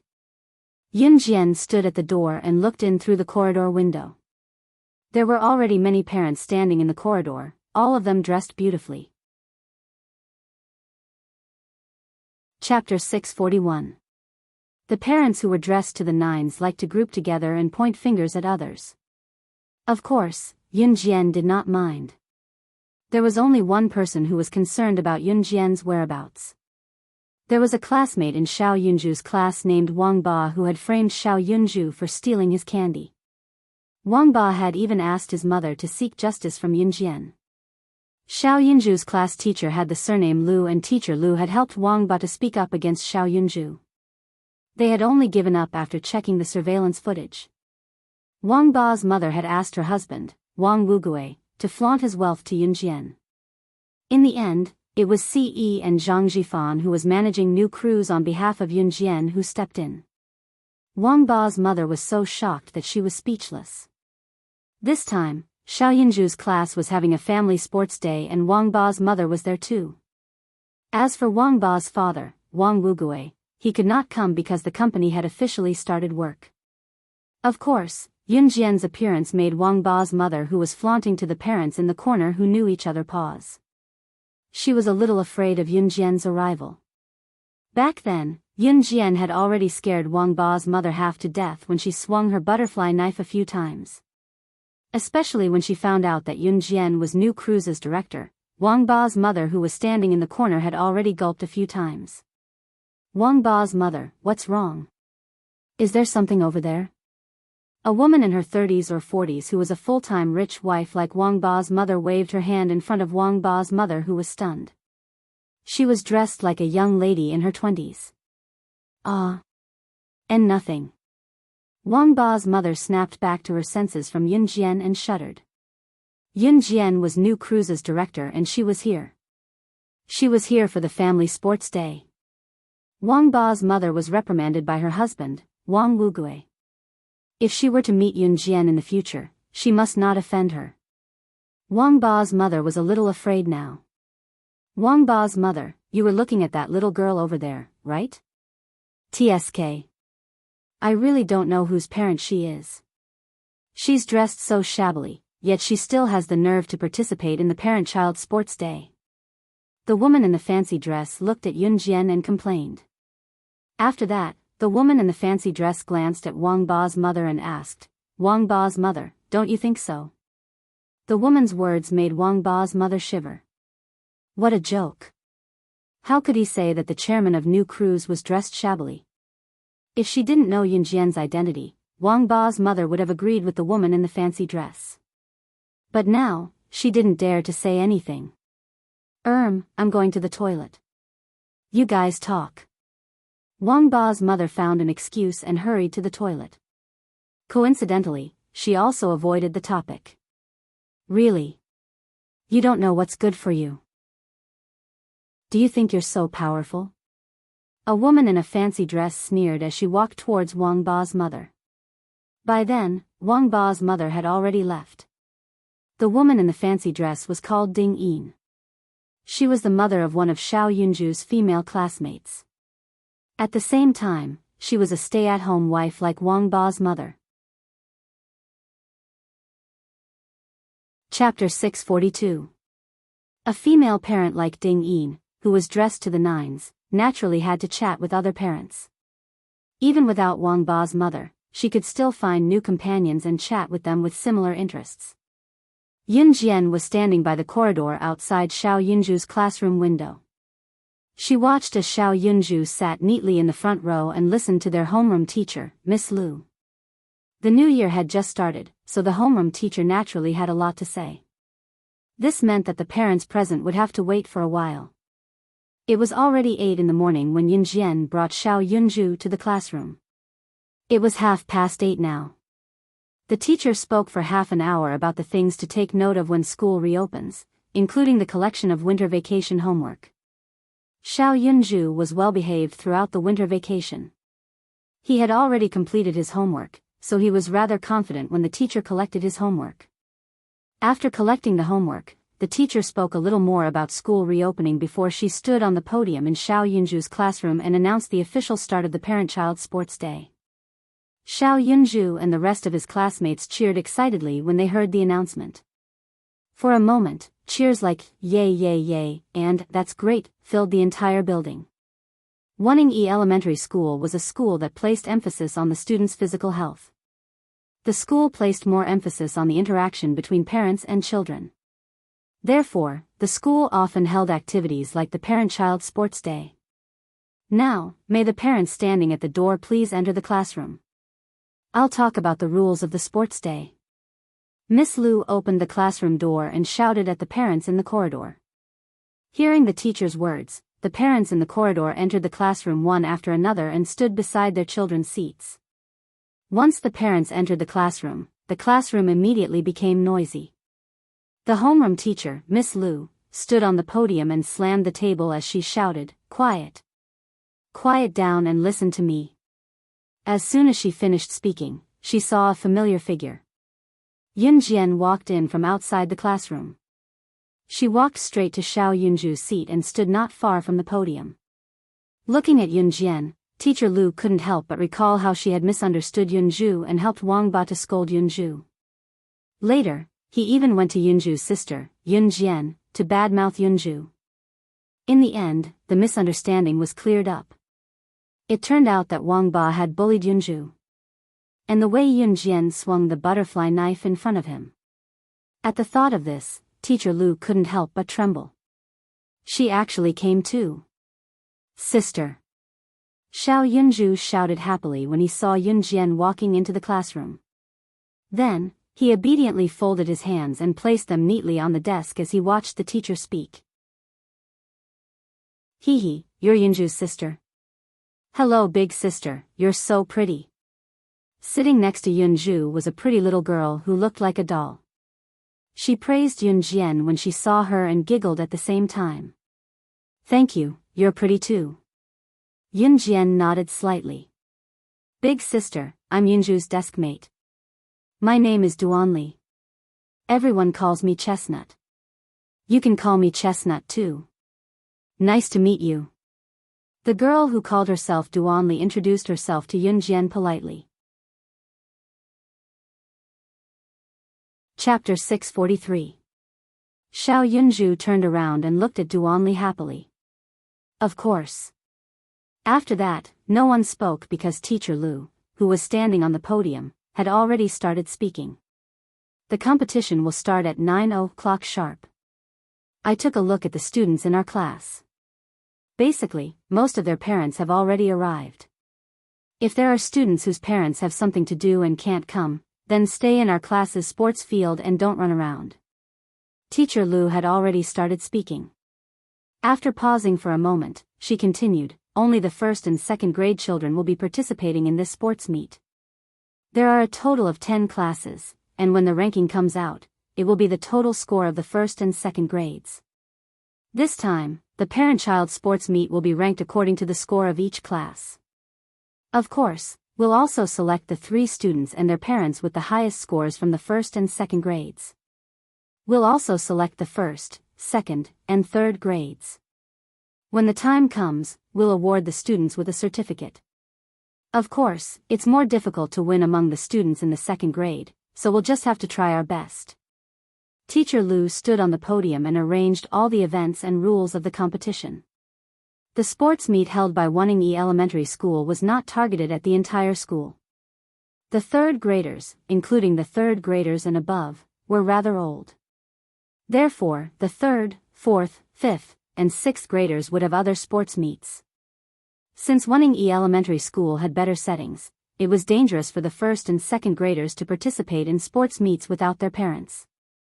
With that in mind, the school purposely held a sports meet. In other words, the parents and children would participate in the sports meet together. Actually, most of the things that Ms. Lu said on the podium were ignored by both the parents and the students. Therefore, when it was 9 p.m. and the school broadcast the sports meet march, Ms. Lu clapped her hands and signaled the students to line up at the entrance. The parents followed the students all the way to the school field.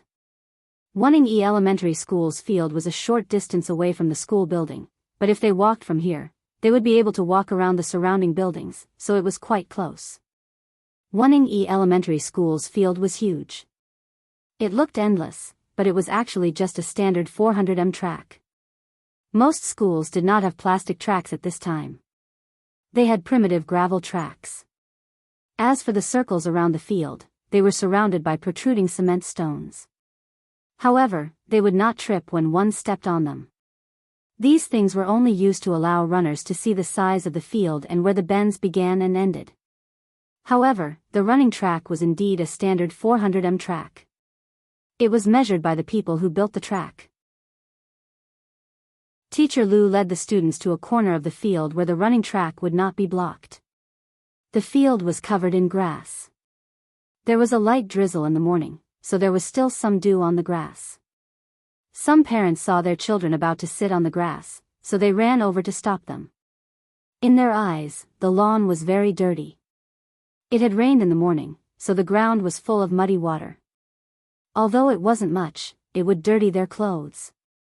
If her clothes got dirty, she would look even more inferior than others. Yun Jian went over and plopped down beside Yunju.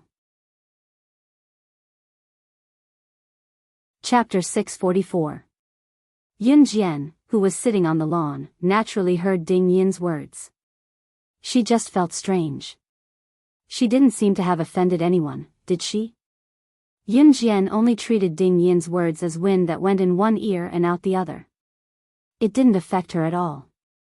Sit down, children, sit down. Teacher Lu kept shouting, but the parents were indifferent. Some parents even pulled their children to prevent them from sitting on the lawn. There were no proper stools for them to sit on, but they had to sit on the lawn. In the eyes of some parents, this was a way to lower their status. Whether it was in this era or the modern era, there was a concept of wealth. Some people made friends not for friendship, but for money. Of course, there were people who made real friends, but it wasn't common. Ding Yin was holding a little girl in a doll costume. Although the little girl's appearance wasn't bad, she was as vain as Ding Yin. Her head was full of little braids. Isn't that so? How come the school nowadays dares to accept just anyone? Standing beside Ding Yin, a woman who was also holding a little girl in her hand said to Ding Yin with a flirtatious tone. This woman was actually the same age as Ding Yin, but she looked much older. After all, Ding Yin wasn't bad looking, but compared to Yun Jian, Ding Yin's appearance was probably a lot worse. This woman flirted with Ding Yin because she knew Ding Yin, and Ding Yin's husband was her superior. Even if it was a flirtatious tone, Ding Yin felt very good. Not long after Yun Jian and Xiao Yunju sat down, Duanli walked over with her slender short legs. She also sat directly next to Xiao Yunju and said to Yun Jian, "Little sister, I have nowhere to go. Can I join you?" "Sure, sit down. My sister is very nice." Before Yun Jian could say anything, Xiao Yunju took the initiative to invite Duanli to sit next to him. Children were the most enthusiastic when they played with each other. Soon, Xiao Yunju and Duanli started chatting. Yun Jian didn't think it was a bad idea. After all, children were the best companions in terms of age. "Yunju, I really envy you. You have such a nice sister." Duanli pouted. She held a small wooden stick in her hand and slid it on the ground. "My sister is really good to me, and so is brother Ce, mother Qin, uncle Gu, they're all very, very good to me. Oh right, if there's a chance next time, I'll definitely let you meet my big brother Ce." Xiao Yunju said happily. Sure. Duanli let out a big grin when she heard that. "Students who are not accompanied by their parents, please do not leave your sports field. Now, students who are accompanied by their parents, please follow your parents to line up here. The sports meet is about to begin." Teacher Lu stood up and clapped her hands as she spoke to the students. "Chestnut, let's go line up," Xiao Yunju said as he stood up. Yun Jian also stood up. Duanli sat on the grass. When she heard Xiao Yunju's words, she suddenly lowered her head. At this moment, Yun Jian suddenly realized that Duanli didn't have any parents accompanying her. "My dad, he won't come." Duanli lowered her head. She forced herself to raise her head and said to Xiao Yunju, "You guys go. I'll be here cheering for you." Xiao Yunju was silent for 2 seconds. Although he was also a child, he could feel something. Chapter 645. What about you, Yunju? Duanli was overjoyed, but then she thought about what would happen to Yunju if his sister went with her. "I'm a man, it's okay if I don't go." "You go. Chestnut, I'll cheer for you at the finish line." Xiao Yunju looked at Duanli and said generously. But Duanli's doll-like eyes were about to burst into tears. She was touched, but she didn't dare to accept it. "It's okay, little Zhu has grown up. It's the same if I go with you." Yun Jian couldn't help but rub Duanli's head. She had to admit that even though it was her first time meeting Duanli, she was filled with joy. Thank you, Yunju, and thank you too, big sister." Duanli rubbed her eyes that were about to burst into tears. She accepted the kindness happily. For Duanli, she hadn't had any parental love since kindergarten. Her mother had passed away, and her father was an alcoholic who drank every day. She also had a 6-year-old sister who was in kindergarten. Therefore, Duanli had been very obedient since she was young, because she had to take care of her sister. However, her father liked to beat her and her sister whenever he drank. Little Duanli had never experienced a father's love. She was only 7 or 8 years old, but she was very obedient and took care of her sister. Sometimes, her father would beat her half to death when he was drunk. As for the school activities that required parents to come, Duanli's father never attended, so she didn't ask for it.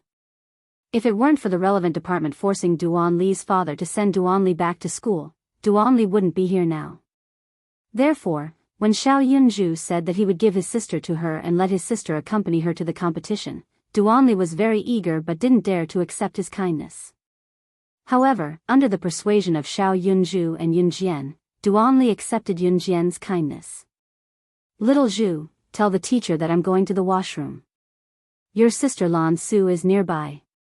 I'll make a call to see if your sister Lan Su can rush over. Yunjian suddenly remembered that Lan Su lived near Wenning Elementary School, so she spoke to Xiao Yunzhu. Is Sister Lan Su nearby? Could he make it in time? If Sister Lan Su comes, then you can go with Chestnut, and Sister Lan Su can go with me. In that case, both of us can take part in the sports meeting. Xiao Yunzhu said to Yunjian with his round eyes. Yes. Yunjian nodded and patted Yunzhu's head. She instructed Yunzhu and Duanli to stay where they were and not run away while she walked towards the washroom. The reason why he went to the toilet was because he thought that if he made a phone call in the noisy sports field, the sound of the phone would probably be covered. After all, phones in this era weren't as convenient as modern phones. After making the call in the washroom and washing her hands, Yunjian came out of the washroom and saw Xiao Yunzhu waving at her from afar. Sister, the sports meeting is going to start soon. Is Sister Lan Su coming? Xiao Yunzhu asked urgently. In fact, Xiao Yunzhu also wanted to take part in the competition. She should take around 10 minutes to get here, Yunjian said, then added, there's still time. At this moment, Ding Yin's child, who was standing in the distance, walked over while Ding Yin was chatting with the other parents. It was this fashionable little girl with many small braids on her head. Chapter 646. The girl was Ding Yin's daughter, Tian Pei. Tian Pei was just like Ding Yin, snobbish since young. In Class 1, which was Yunzhu's class, Wang Ba's family was the only one who was better off than Yunzhu's. Tian Pei had been taught by Ding Yin to play with the kids from rich families since she was young. Otherwise, she would not have pretty clothes to wear or pretty braids to tie. Tian Pei was scared, so she listened to her mother's words and played with the other students in her class who had good grades. Wang Ba loved to brag, so Tian Pei had been on good terms with him since young.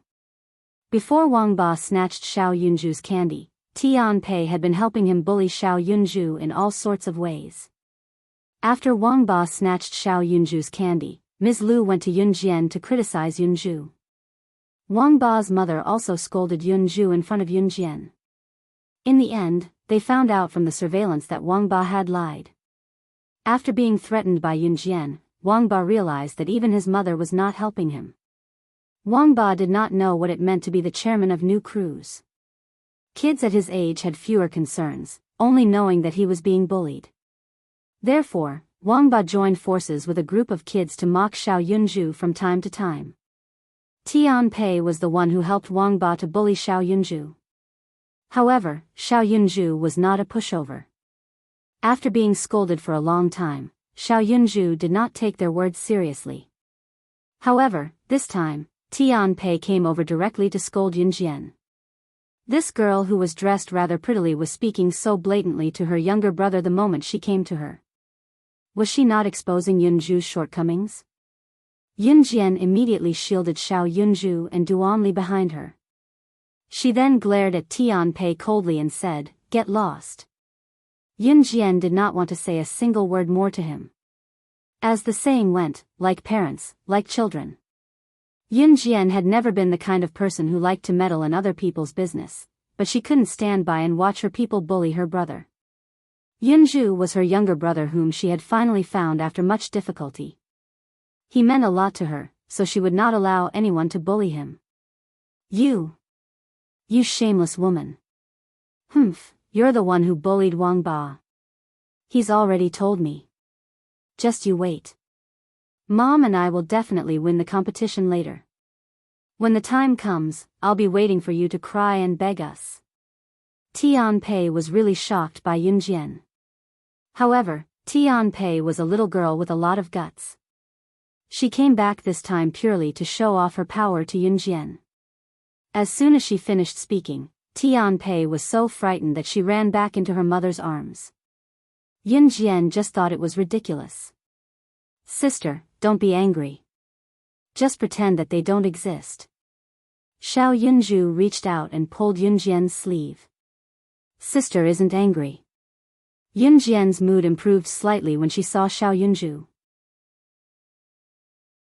Just as Xiao Yunju was obediently letting Yunjian stroke his head, he suddenly pointed at the entrance of the field and exclaimed, "Sister, isn't that brother Adam?" Yunjian turned her head and saw that Adam, who was wearing a cool black top and denim pants, had also seen them and was walking over. Yunjian was a little surprised. Adam walked up to Yunjian quietly and said to Yunjian softly, "Young madam, young master asked me to come over. He can't leave right now, so he asked me to come over and listen to your instructions." Ce couldn't come over herself, so she asked Adam to come over and see if he could help. Ding Yin, who was watching from afar, watched the handsome Adam walk up to Yunjian. She was still wondering how Yunjian knew this seemingly rich Adam when another young girl rushed in from the entrance of the field. This young woman's clothes were conservative, but her hair was scattered around her head. Chapter 647. Lan Su went around Adam to stand in front of Yunjian. Lan Su was tall to begin with. She was half a head taller than Yunjian, about 1.7 meters tall. Lan Su was dressed in black from head to toe, exuding an indescribable sense of beauty. Yunjian's beauty was different from Lan Su's. Lan Su was tall with a hint of coolness while Yunjian was delicate and delicate. If one were to compare them closely, Yunjian's beauty seemed to be a cut above Lan Su's. Lan Su stood in front of Adam, blocking his gaze to Yunjian. Adam was 1.8 meters tall. He wasn't considered short among men, but because Lan Su was rather tall, she happened to block Adam's view. Adam, who stood behind Lan Su, wondered, where did this woman come from? Adam, on the other hand, only needed to follow Yunjian's instructions. Yunjian explained to Lan Su that she was sent here to participate in the parent-child sports day. Yunjian also asked Lan Su to bring Xiao Yunju to the competition while she went with Duanli. In fact, Yunjian did not expect Adam to be sent here by Ce. "Young mistress, let me take her place in Xiao Zhu's sports day," Adam stood up and said to Yunjian. He was referring to Lan Su.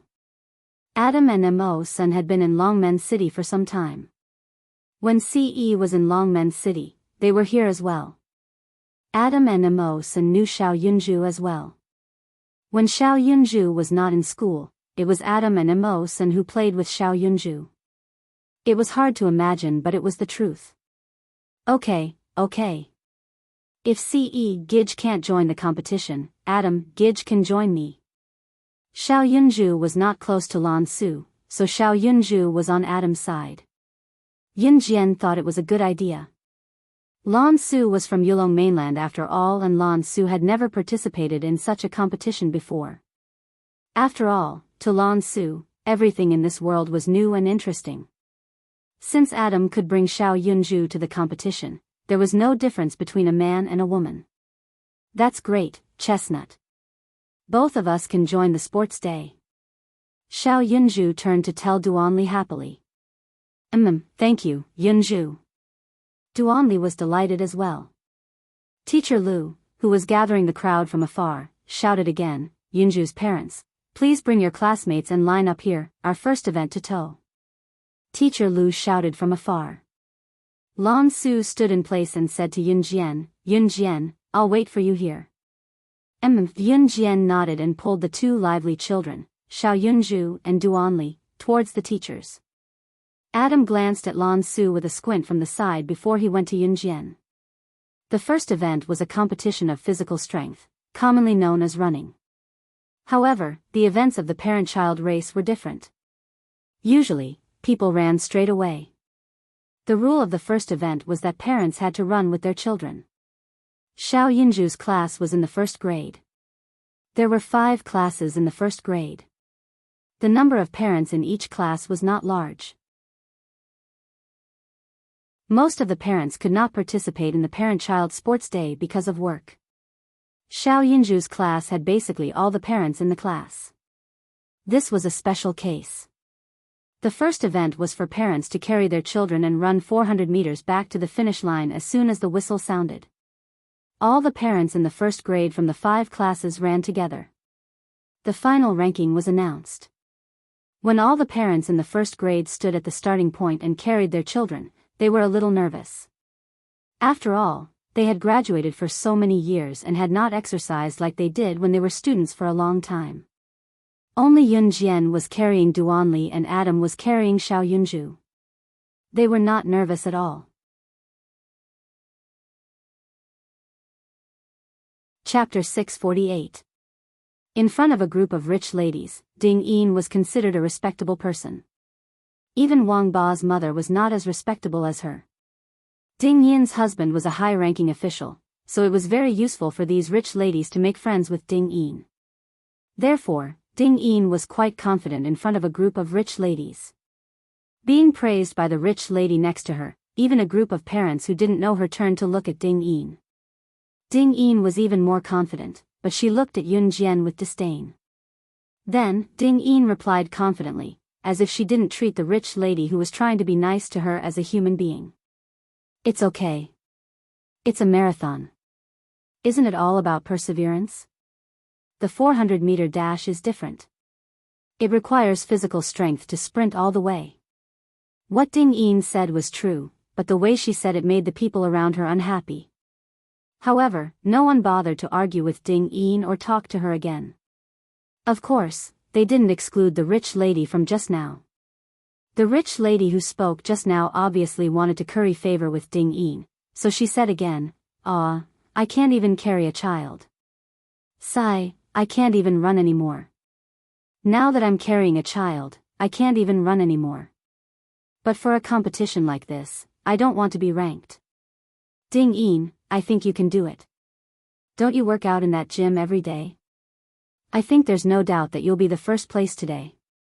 I guarantee it'll be you." The rich lady simply wanted to curry favor with Ding Yin, so she told her that Ding Yin worked out in the gym. Parents in this era liked to compare themselves. And in this era where the average income was not particularly high, people who could spend money to work out in the gym were symbols of the rich. It's my first time running with a child in my arms, but it's more than enough for me to compete with ordinary people. Ding Yin smiled slightly. She didn't have the slightest bit of modesty. Instead, she had the intention to show off. Most of the people present were disgusted by her words. Even the rich lady didn't say anything after that. The 400-meter dash was more tiring than the 800-meter dash, because the 400-meter dash was considered a sprint. A 400-meter dash required sprinting all the way. Even a normal 400-meter dash was very tiring, let alone carrying a child. Of course, the school did not require speed. Everyone present was a parent, and it was entirely up to them whether they wanted to run fast or slow. Of course, there was no lack of male parents who insisted on driving the whole team to speed up in order to show off. Parents, please get ready. When the whistle blows, the competition will begin. A teacher standing at the front of the group whistled and waited for the parents to quiet down before speaking up. At this time, every parent and the child in their arms had a sports number tag hanging on their chest. Hearing the referee's words, the parents standing in place became a little nervous. Yun Jian was carrying Duanli, Adam was carrying Xiao Yunju, and Adam was standing at the side. At this moment, Yun Jian and Adam didn't even have the slightest bit of fear in their hearts. Although Ding Yin spoke well, she was still very flustered in her heart. Everyone, get ready. Shoo! As soon as the referee blew the whistle, the parents standing at the starting line rushed out with their children in their arms. In fact, such an event was quite interesting in everyone's eyes. Therefore, under the tense atmosphere, everyone ran with all their might. The 400-meter dash wasn't suitable for jogging at the beginning. Therefore, all the parents strode forward with all their might. Ding Yin rushed to the front with her daughter, Tian Pei, in her arms. She was smug that she ran faster than some of the male parents. But in the next second, Ding Yin suddenly felt a figure overtake her like a bolt of lightning, rushing forward as fast as the wind. The teachers who were watching from the starting line were also shocked by the thin figure who suddenly overtook everyone and ran at the front. Chapter 649. Mom, they overtook us. Run. Hurry. After being overtaken by Yun Jian, Ding Yin's daughter, Tian Pei, couldn't accept it. Tian Pei buried herself in her mother's arms and struggled with all her might. Ding Yin herself wasn't convinced either. Hence, without Tian Pei's reminder, Ding Yin ran with all her might. However, the more she ran, the more strenuous it became. The further she ran, the greater the gravity on her feet. Before Ding Yin could regain her senses, another figure overtook her. Adam didn't run with all his might at first. He was carrying Xiao Yunju, so it could be considered easy. However, after Adam overtook Ding Yin, he began to chase after Yun Jian. However, Adam didn't dare to overtake Yun Jian. He only followed behind Yun Jian. What a joke. If the news of him overtaking young madam were to spread to his young master one day, he would be killed. Moreover, if Adam really wanted to overtake Yun Jian, he felt that he couldn't because Yun Jian's running speed was abnormally fast. The sun shone down diagonally. The morning sunlight was very abundant. However, this 400-meter track seemed to be opened only for Yun Jian and Adam. Ding Yin ran with more and more difficulty.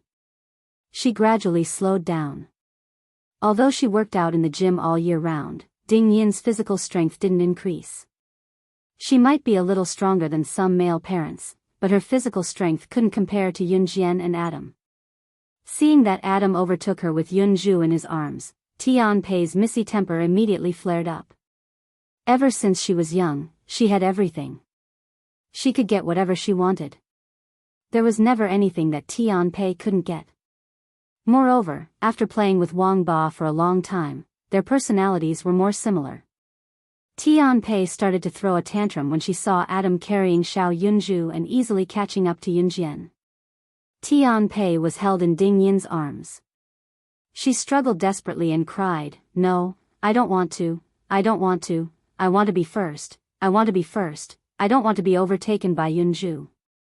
I don't want to, I don't want to. Mom, hurry up, hurry up." As she spoke, Tian Pei used her sharp fingernails to grab Ding Yin's clothes. Ding Yin had been bragging at the beginning, but now that she had been surpassed by Yun Jian and Adam, her mood was already very complicated.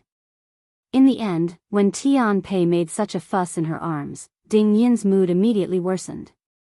"Tian Pei. Stop right there. Stop messing around." Ding Yin immediately roared at Tian Pei. Tian Pei, who was startled by the roar, started to make a scene even more fiercely. Tian Pei had the personality of a rich young lady. At the same time, she was also very stubborn. Therefore, she hit and made a scene at Ding Yin. She did not care about her mother's ability at all. She was determined to achieve her goal.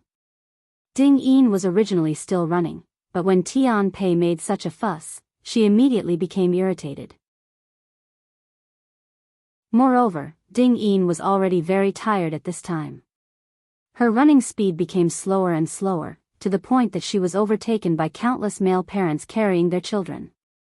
At this moment, Yun Jian and Adam had already rushed towards the finish line with Duan Li and Xiao Yunju in their arms.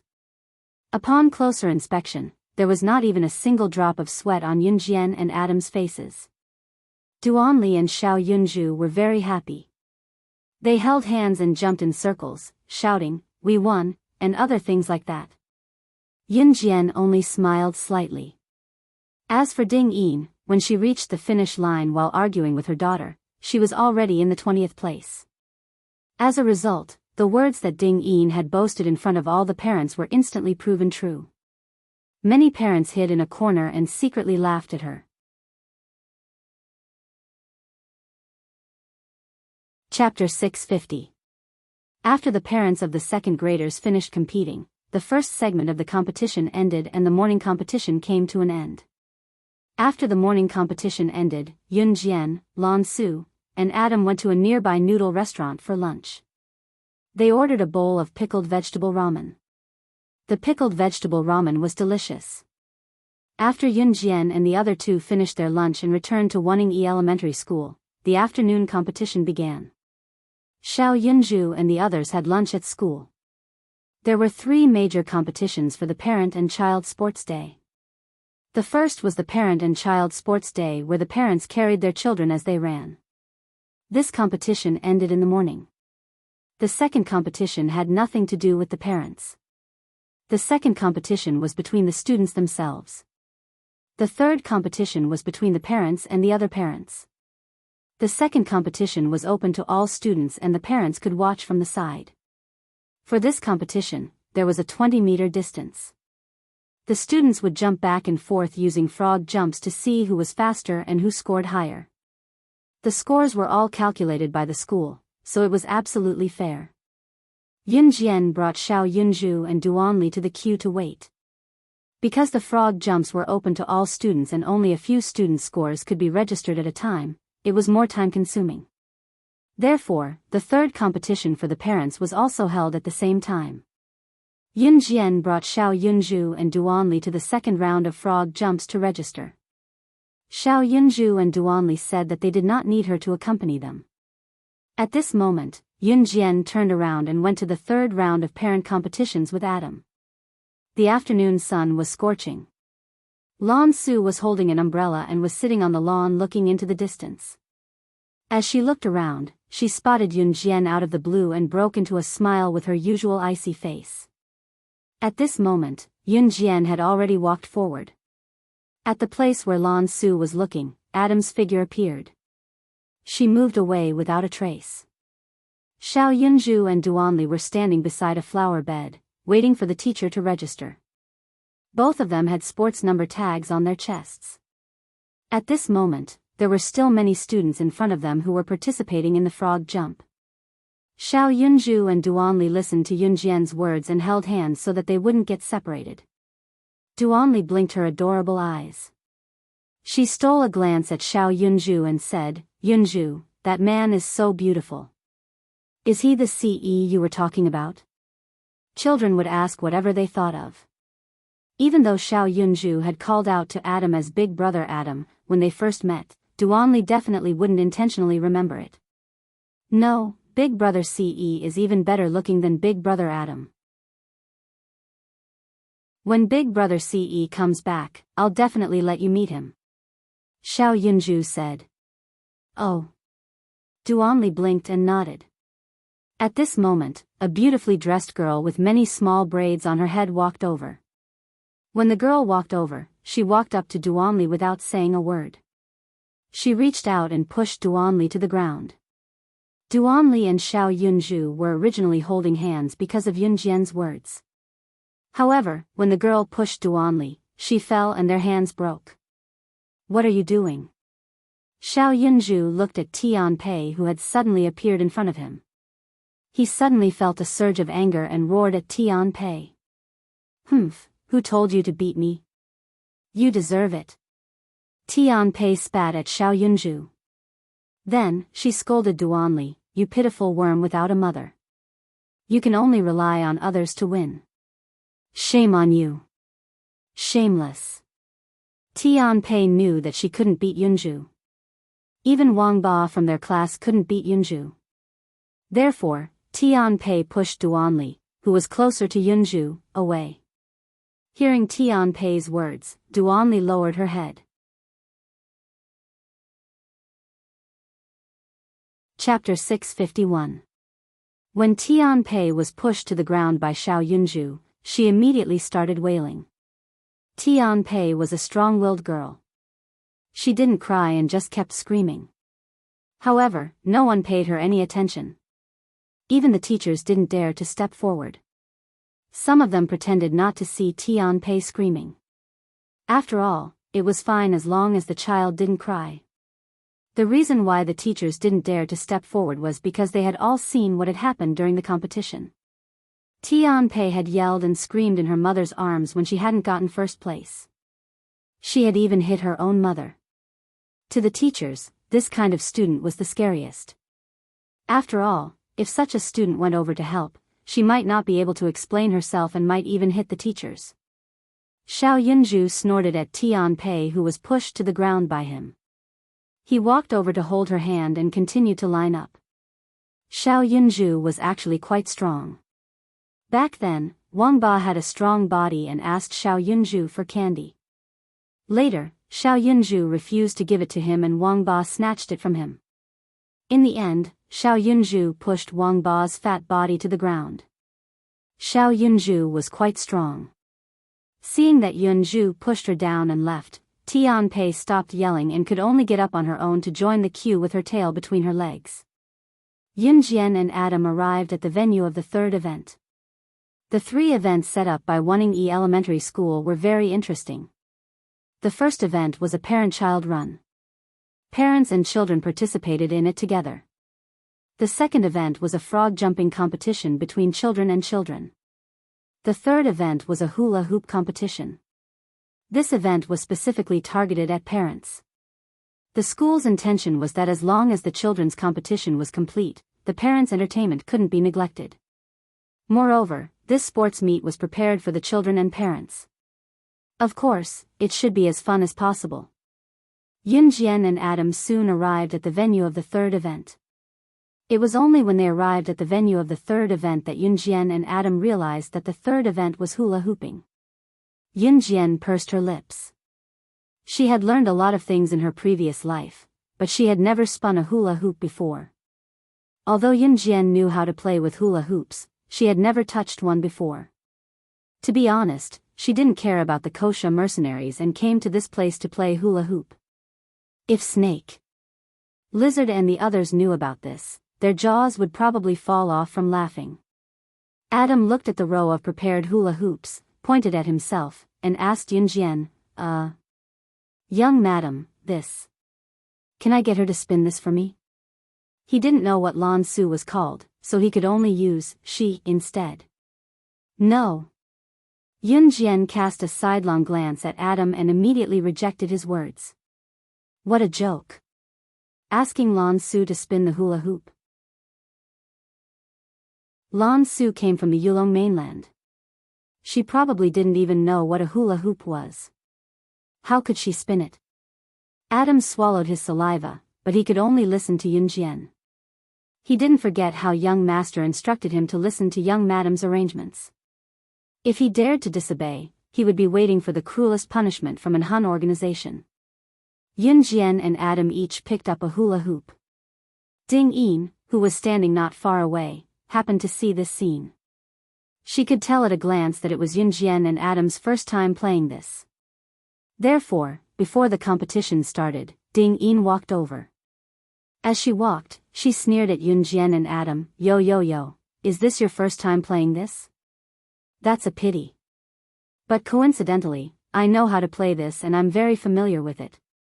Why don't I teach you? Chapter 652. While Ding Yin was speaking, Adam had already put the hoop on his head awkwardly. He put it down and hung it on his waist. This scene was strange no matter how one looked at it. As one of the 4 leaders of the Enhan organization, Adam, who could intimidate a large group of businessmen and politicians and make countless people bow down to him, was actually playing hula hoops here. If this were to be spread out, it would probably make others laugh until their teeth fell off. We don't know each other well. Yunjian glared at Ding Yin. She knew Ding Yin's motive. She wanted to see her make a fool of herself. Ding Yin had been watching her for a long time. If she couldn't see through Ding Yin's eyes, then her years as a secret agent in her previous life would have been for nothing. Ding Yin sneered at Yunjian in her heart when she heard Yunjian's words. However, she still had a smile on her face. Don't be like this. We're all classmates. I'm just helping you. You don't know how to play this. This is how it should be played. As she spoke, Ding Yin took the hula hoop off her head and placed it on her waist with one hand. Then, Ding Yin grabbed the hoop with both hands. She suddenly let go and her waist started spinning with the hoop. Like this. Just spin it. Follow me, Ding Yin said in a disdainful tone. Then, she glanced at Yunjian from the side and said in disdain. Ding Yin's figure wasn't particularly slender. After giving birth, her figure had grown even more out of shape. Therefore, the way Ding-Yin spun the hoop looked like she was secretly laughing. After all, the competition hadn't started yet. She was already spinning the hoop. Yin Jian found it funny, but she didn't say it out loud. "Parents, the competition is about to start. Please get ready," the teacher said. The competition was about to start. Xiao Yunju's parents were all ready. Because there was a limited number of hula hoop, the competition was a competition between the parents of each class. Of course, the final result would depend on who spun the most hoop. After Ding-Yin was done showing off, she walked back to her place. She was about to turn into a hula hoop. Yun Jian held the hula hoop with one hand. She stood still and did not move. When the teachers confirmed the parents' sports number tags again, the competition was about to begin. At this time, Yun Jian grabbed the hula hoop and planned to put it on her head and waist like Adam, who had put it on his head and waist early in the morning. However, just as she raised the hula hoop, before her hand could put it on her head, suddenly, Yun Jian heard a soft, "chi" sound from afar. What a familiar voice. Yun Jian narrowed her eyes. Adam was about to grab the hula hoop, but at the same time, he felt that something was wrong. The parents standing at the side did what they were supposed to do as usual. Not long after Yun Jian heard the soft sound, she suddenly raised the hula hoop in her hand and threw it into the air. The hula hoop seemed to be used as a shield by Yun Jian. She swung the hula hoop very hard, but controlled it so that it did not hit the people around her. Ding-Yin was standing on Yun Jian's left. She screamed when Yun Jian raised the hula hoop in the air. Ding-Yin reacted quickly. She screamed and scolded Yun Jian loudly. "Why did you raise the hula hoop all of a sudden? Are you trying to scare me to death?" Ding-Yin's round hoop attracted the attention of all the parents around her. Just as Ding-Yin finished speaking, a loud "chi" sound was heard. With a swoosh, a bullet that was hit by the hula hoop and stopped in its tracks fell in front of Yun Jian. This scene was seen by many parents. Ding-Yin also happened to see this scene. Then there was a dead silence. Everyone's heart sank. Yun Jian's red lips moved slightly. "There's a sniper. Run."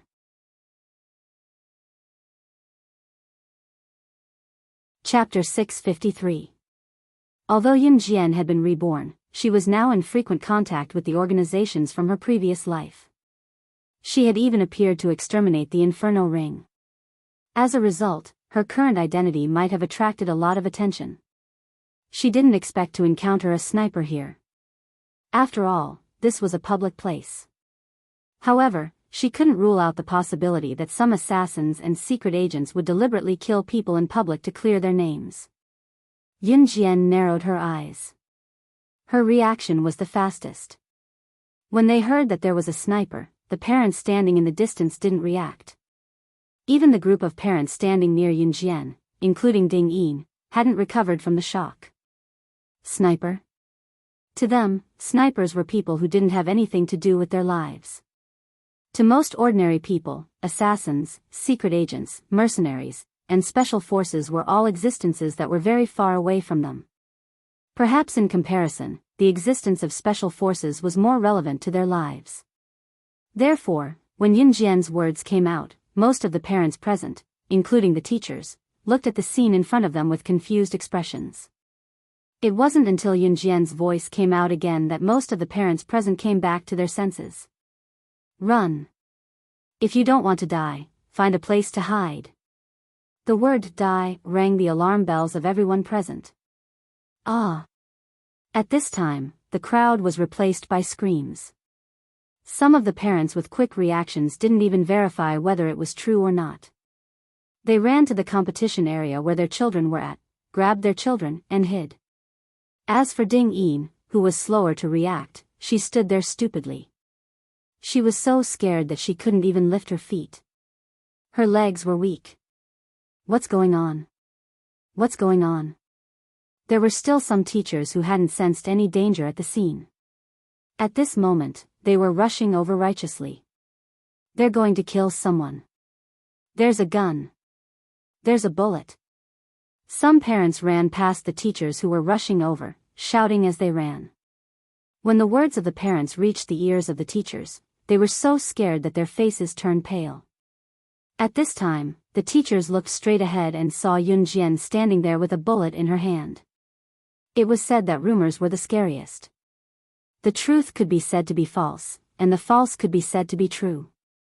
Regardless of whether it was true or not, the group of parents and teachers were all frightened. Some of them even ran away, not caring about the scene at all. Of course, most of the parents ran to where their children were. Other things could be ignored, but to most parents, their children were their lives.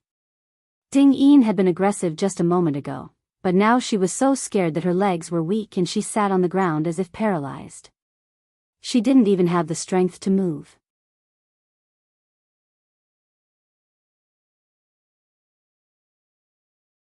Chapter 654.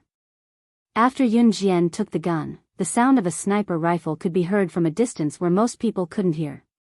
A barrage of bullets rained down on where Yun Jian was like a barrage of cannons. Fortunately, the surrounding parents had already left the scene. Even Ding Yin had to crawl with both hands to hide in the bushes next to the flower bed in a sorry state. Ding Yin's reaction speed wasn't slow. She crawled and rolled and quickly hid in the bushes at the side of the flower bed. When Ding Yin looked back after hiding herself, she happened to see Yun Jian pouncing on the ground. She shifted her body to the left and right like someone who knew martial arts in the movies, easily avoiding the bullets. Yun Jian narrowed her eyes. The murderous intent in her eyes was obvious. Ding Yin clearly saw Yun Jian roll to avoid the sniper rifle. She was so scared that she covered her head and almost lost her courage. Yun Jian was so powerful. She was so powerful. Ding Yin was scared half to death. Adam also dodged to the side. Because the target of the bullet was Yun Jian, Adam only brushed past her. There wasn't a sniper aiming at him.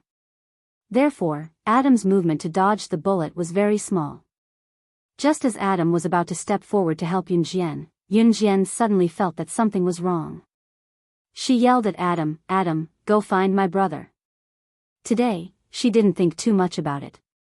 She came to Xiao Yunju School's parent-child sports day. The first event was over. The second and third events were held at the same time. The students and parents were separated. Yun Jian suddenly had a bad feeling. She could not take care of her younger brother now. The ones who had a grudge against her now were the remnants of Inferno Ring and the mysterious person that Job mentioned. Although the Inferno Ring was destroyed and Job was dead. She learned from Job that the mastermind behind the Inferno Ring wasn't Job, but a mysterious person. Yun Jian had no way of knowing who this mysterious person was, but Job's Tai Jin gang had not been eliminated yet. Since the Inferno Ring had captured Xiao Yunju in her past life, they must have known about her and Xiao Yunju. This was what Yun Jian was most worried about. This group of snipers clearly knew that they would not be able to kill him. Could it be that their target was Xiao Yunju? Just thinking about it made Yun Jian's heart turn cold. She would never allow Xiao Yunju to be captured by her again. Absolutely not. Yes. Adam replied. Then, he turned around and ran towards Xiao Yunju and the others. The scene was already a mess. Some parents were frightened and ran into the school building, cafeteria, and other places to wait for help. Most of the parents took their children and hid in the flower beds, not daring to make a sound. The snipers did not intend to kill the parents or children in the school, but they caused a lot of chaos.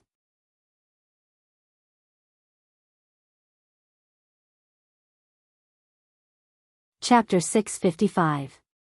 Sure enough, this group of people's target was her brother. Yun Jian suddenly felt a surge of anger. Yun Jian knew that if her brother was kidnapped by this group of people again, it would be the same as in her previous life. The scene of her brother's death in her previous life appeared in her mind once again. Yun Jian suddenly became angry. She did not wait for Duanli to finish speaking and rushed towards the man in black who was holding Xiao Yunju at the entrance. Ding Yin ran over and easily found Tian Pei who was hiding in the corner. She was so scared that she did not even know who she was. She pulled Tianpei into her arms and hid in the corner as she watched Yunjian rush towards the man who was trying to kidnap Xiao Yunju. Yunjian's figure was faintly discernible under the afternoon sun. Her long hair flowed elegantly, giving off a kind of gentle beauty. However, this was not what people were concerned about. As Yunjian ran, she conveniently hid the Browning pistol that Adam gave her into the pocket of her loose track pants. The belt of her track pants was loose. Yunjian did not even need to lower her head to hide the Browning pistol in her pocket. Then, she took out the butterfly knife that she always carried with her from her pocket. Because she was afraid that the gun would hurt Xiao Yunju, Yunjian did not plan to use a gun at all. Yunjian opened the butterfly knife. She bit the butterfly knife by her mouth and ran forward with both hands. This butterfly knife was newly bought by Yunjian. It was different from the one she used to destroy the Inferno ring.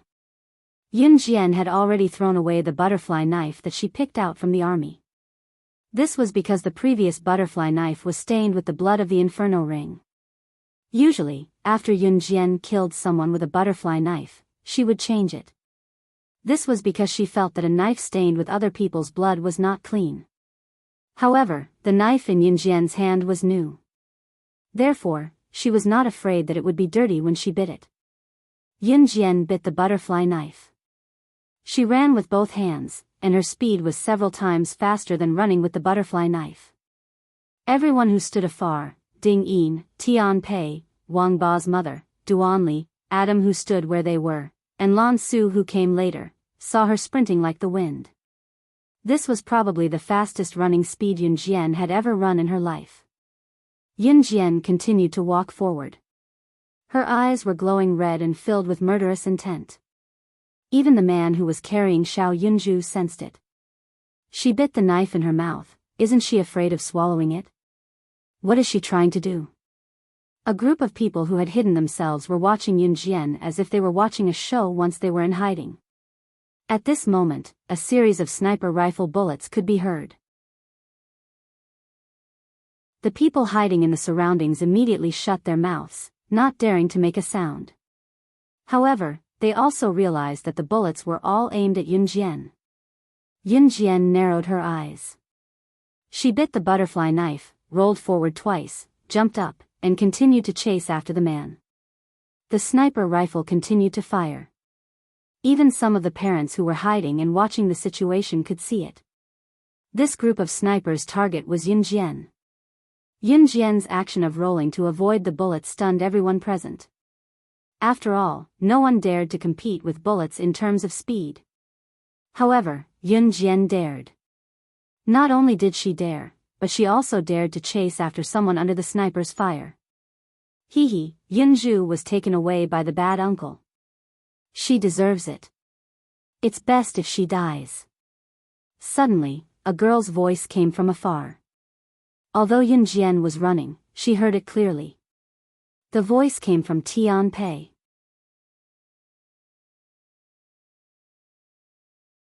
Chapter 656. Tianpei's voice was loud and clear. It was the kind of voice that could be heard by most of the people present.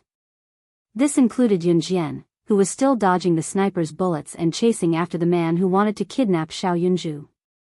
Yunjian's eyes darkened when she heard Tianpei's voice. If Xiao Yunju heard Tianpei's voice, even though Xiao Yunju said that he didn't care, Yunjian knew that he definitely cared. When that happened, she would be depressed and sad. In her previous life, when Yunjian found Xiao Yunju, his biological parents were already dead. Xiao Yunju was an orphan at that time. To Xiao Yunju, saying that he didn't have parents was worse than saying that he was stupid. Moreover, Tianpei even cursed Xiao Yunju. She said that she wanted to kidnap Xiao Yunju's man and beat Xiao Yunju to death. In her previous life, the scene of Xiao Yunju's head being cut off surfaced in Yunjian's mind. Yunjian was furious and ran faster. The sniper's bullets rained down on Yunjian. Yunjian was attacked from behind, but she dodged left and right. In just a few seconds, she had caught up with the man from a distance of tens of meters. Oh my God! That little girl is running too fast. And she's running through bullets. I feel like I'm watching a movie. This doesn't make sense. Some of the parents who had hidden themselves well began to chatter incessantly. Of course, there were still some who were afraid, but it was much less than before. Therefore, most of the parents had already realized that these snipers were only targeting Yunjian. At this moment, it had only been 20 seconds since Yunjian saw the man and chased after him. I'll go help. Adam frowned and was about to go forward. Although Yunjian was quite skilled, if Yunjian lost a strand of hair in front of him, Adam estimated that he would appear in the Amazon forest next week. The Amazon forest was a tropical forest where poisonous insects, snakes, and scorpions coexisted. It was the largest forest in the world. There were many types of flora and fauna there. It was known as the world's flora and fauna kingdom. However, if a person was thrown there, his life would be in danger at any time. Adam only remembered that when he and Immerse were training, they were thrown into the Amazon forest by CE to fend for themselves. He had almost lost his life a few times before he was able to train to this level. Although Adam wouldn't lose his life there, if he really let Yunjian get hurt in front of him, he estimated that he would appear in the Amazon forest next week. Moreover, he didn't prepare any tools for him and went into battle alone. Adam dared to guarantee that their young master would definitely do this for Yunjian. No need, Lan Su suddenly reached out and stopped Adam from moving forward. She said, she can do it herself. She was the witch god of Yulong continent. How could she not be able to handle such a small matter? Just as Lan Su's voice fell, a voice rang out. Yunjian was already right in front of the man. She pounced forward. Under everyone's gaze, as she pounced forward, she extended her leg and kicked horizontally. At the same time, her mouth loosened and the butterfly knife in her mouth fell to the ground. Before the butterfly knife fell to the ground, she easily caught it with her right hand. She pounced forward again. When the man saw this, he was so scared that he quickly turned his head. However, Yunjian's explosive speed couldn't be underestimated. She was engulfed in anger. The hand holding the butterfly knife turned along with the man's head.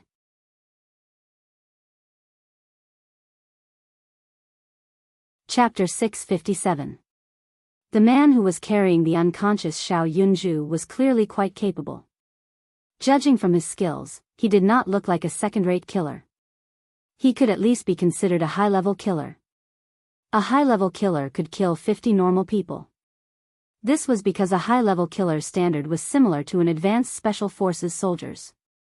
Of course, the advanced special forces soldiers here did not refer to people like Chu Ning and Chu Xiangnan who had earned the title because of Yunjian, but those who were truly capable.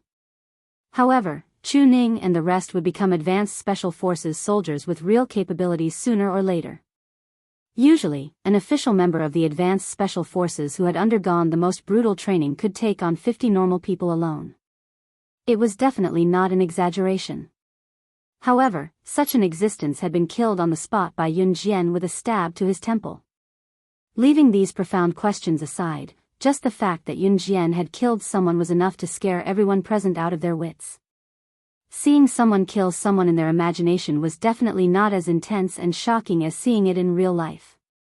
Something like this had happened right in front of them, and the killer was the sister of their child's classmate from the same school. This feeling was definitely not as intense as they had imagined.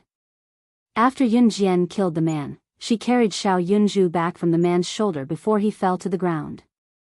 Xiao Yunju had been knocked out by the man and was unconscious at the moment. After Yunjian carried Xiao Yunju, she did not even want the butterfly knife and retreated quite a distance from where she stood. Just as Lan Su reached out to stop Adam from helping Yunjian, Lan Su and Adam had already disappeared from where they were. No one present knew what Lan Su and Adam had gone to do, and no one wanted to find out. Yunjian hid behind a flower bed where the sniper could not aim. She checked Xiao Yunju from left to right and found that Xiao Yunju was only knocked out and was not a hindrance.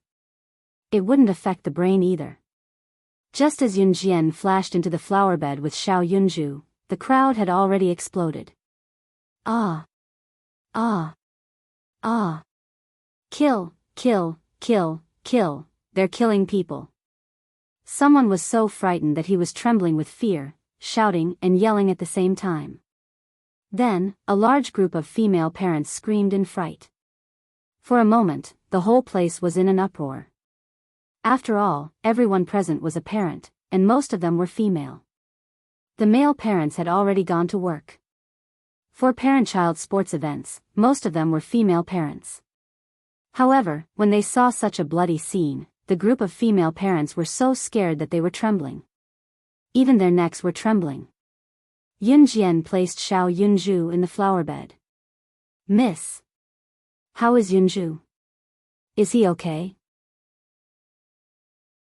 Just as Yunjian placed Xiao Yunju in the flower bed, Duanli had already rushed over from the other side. Yunjian frowned.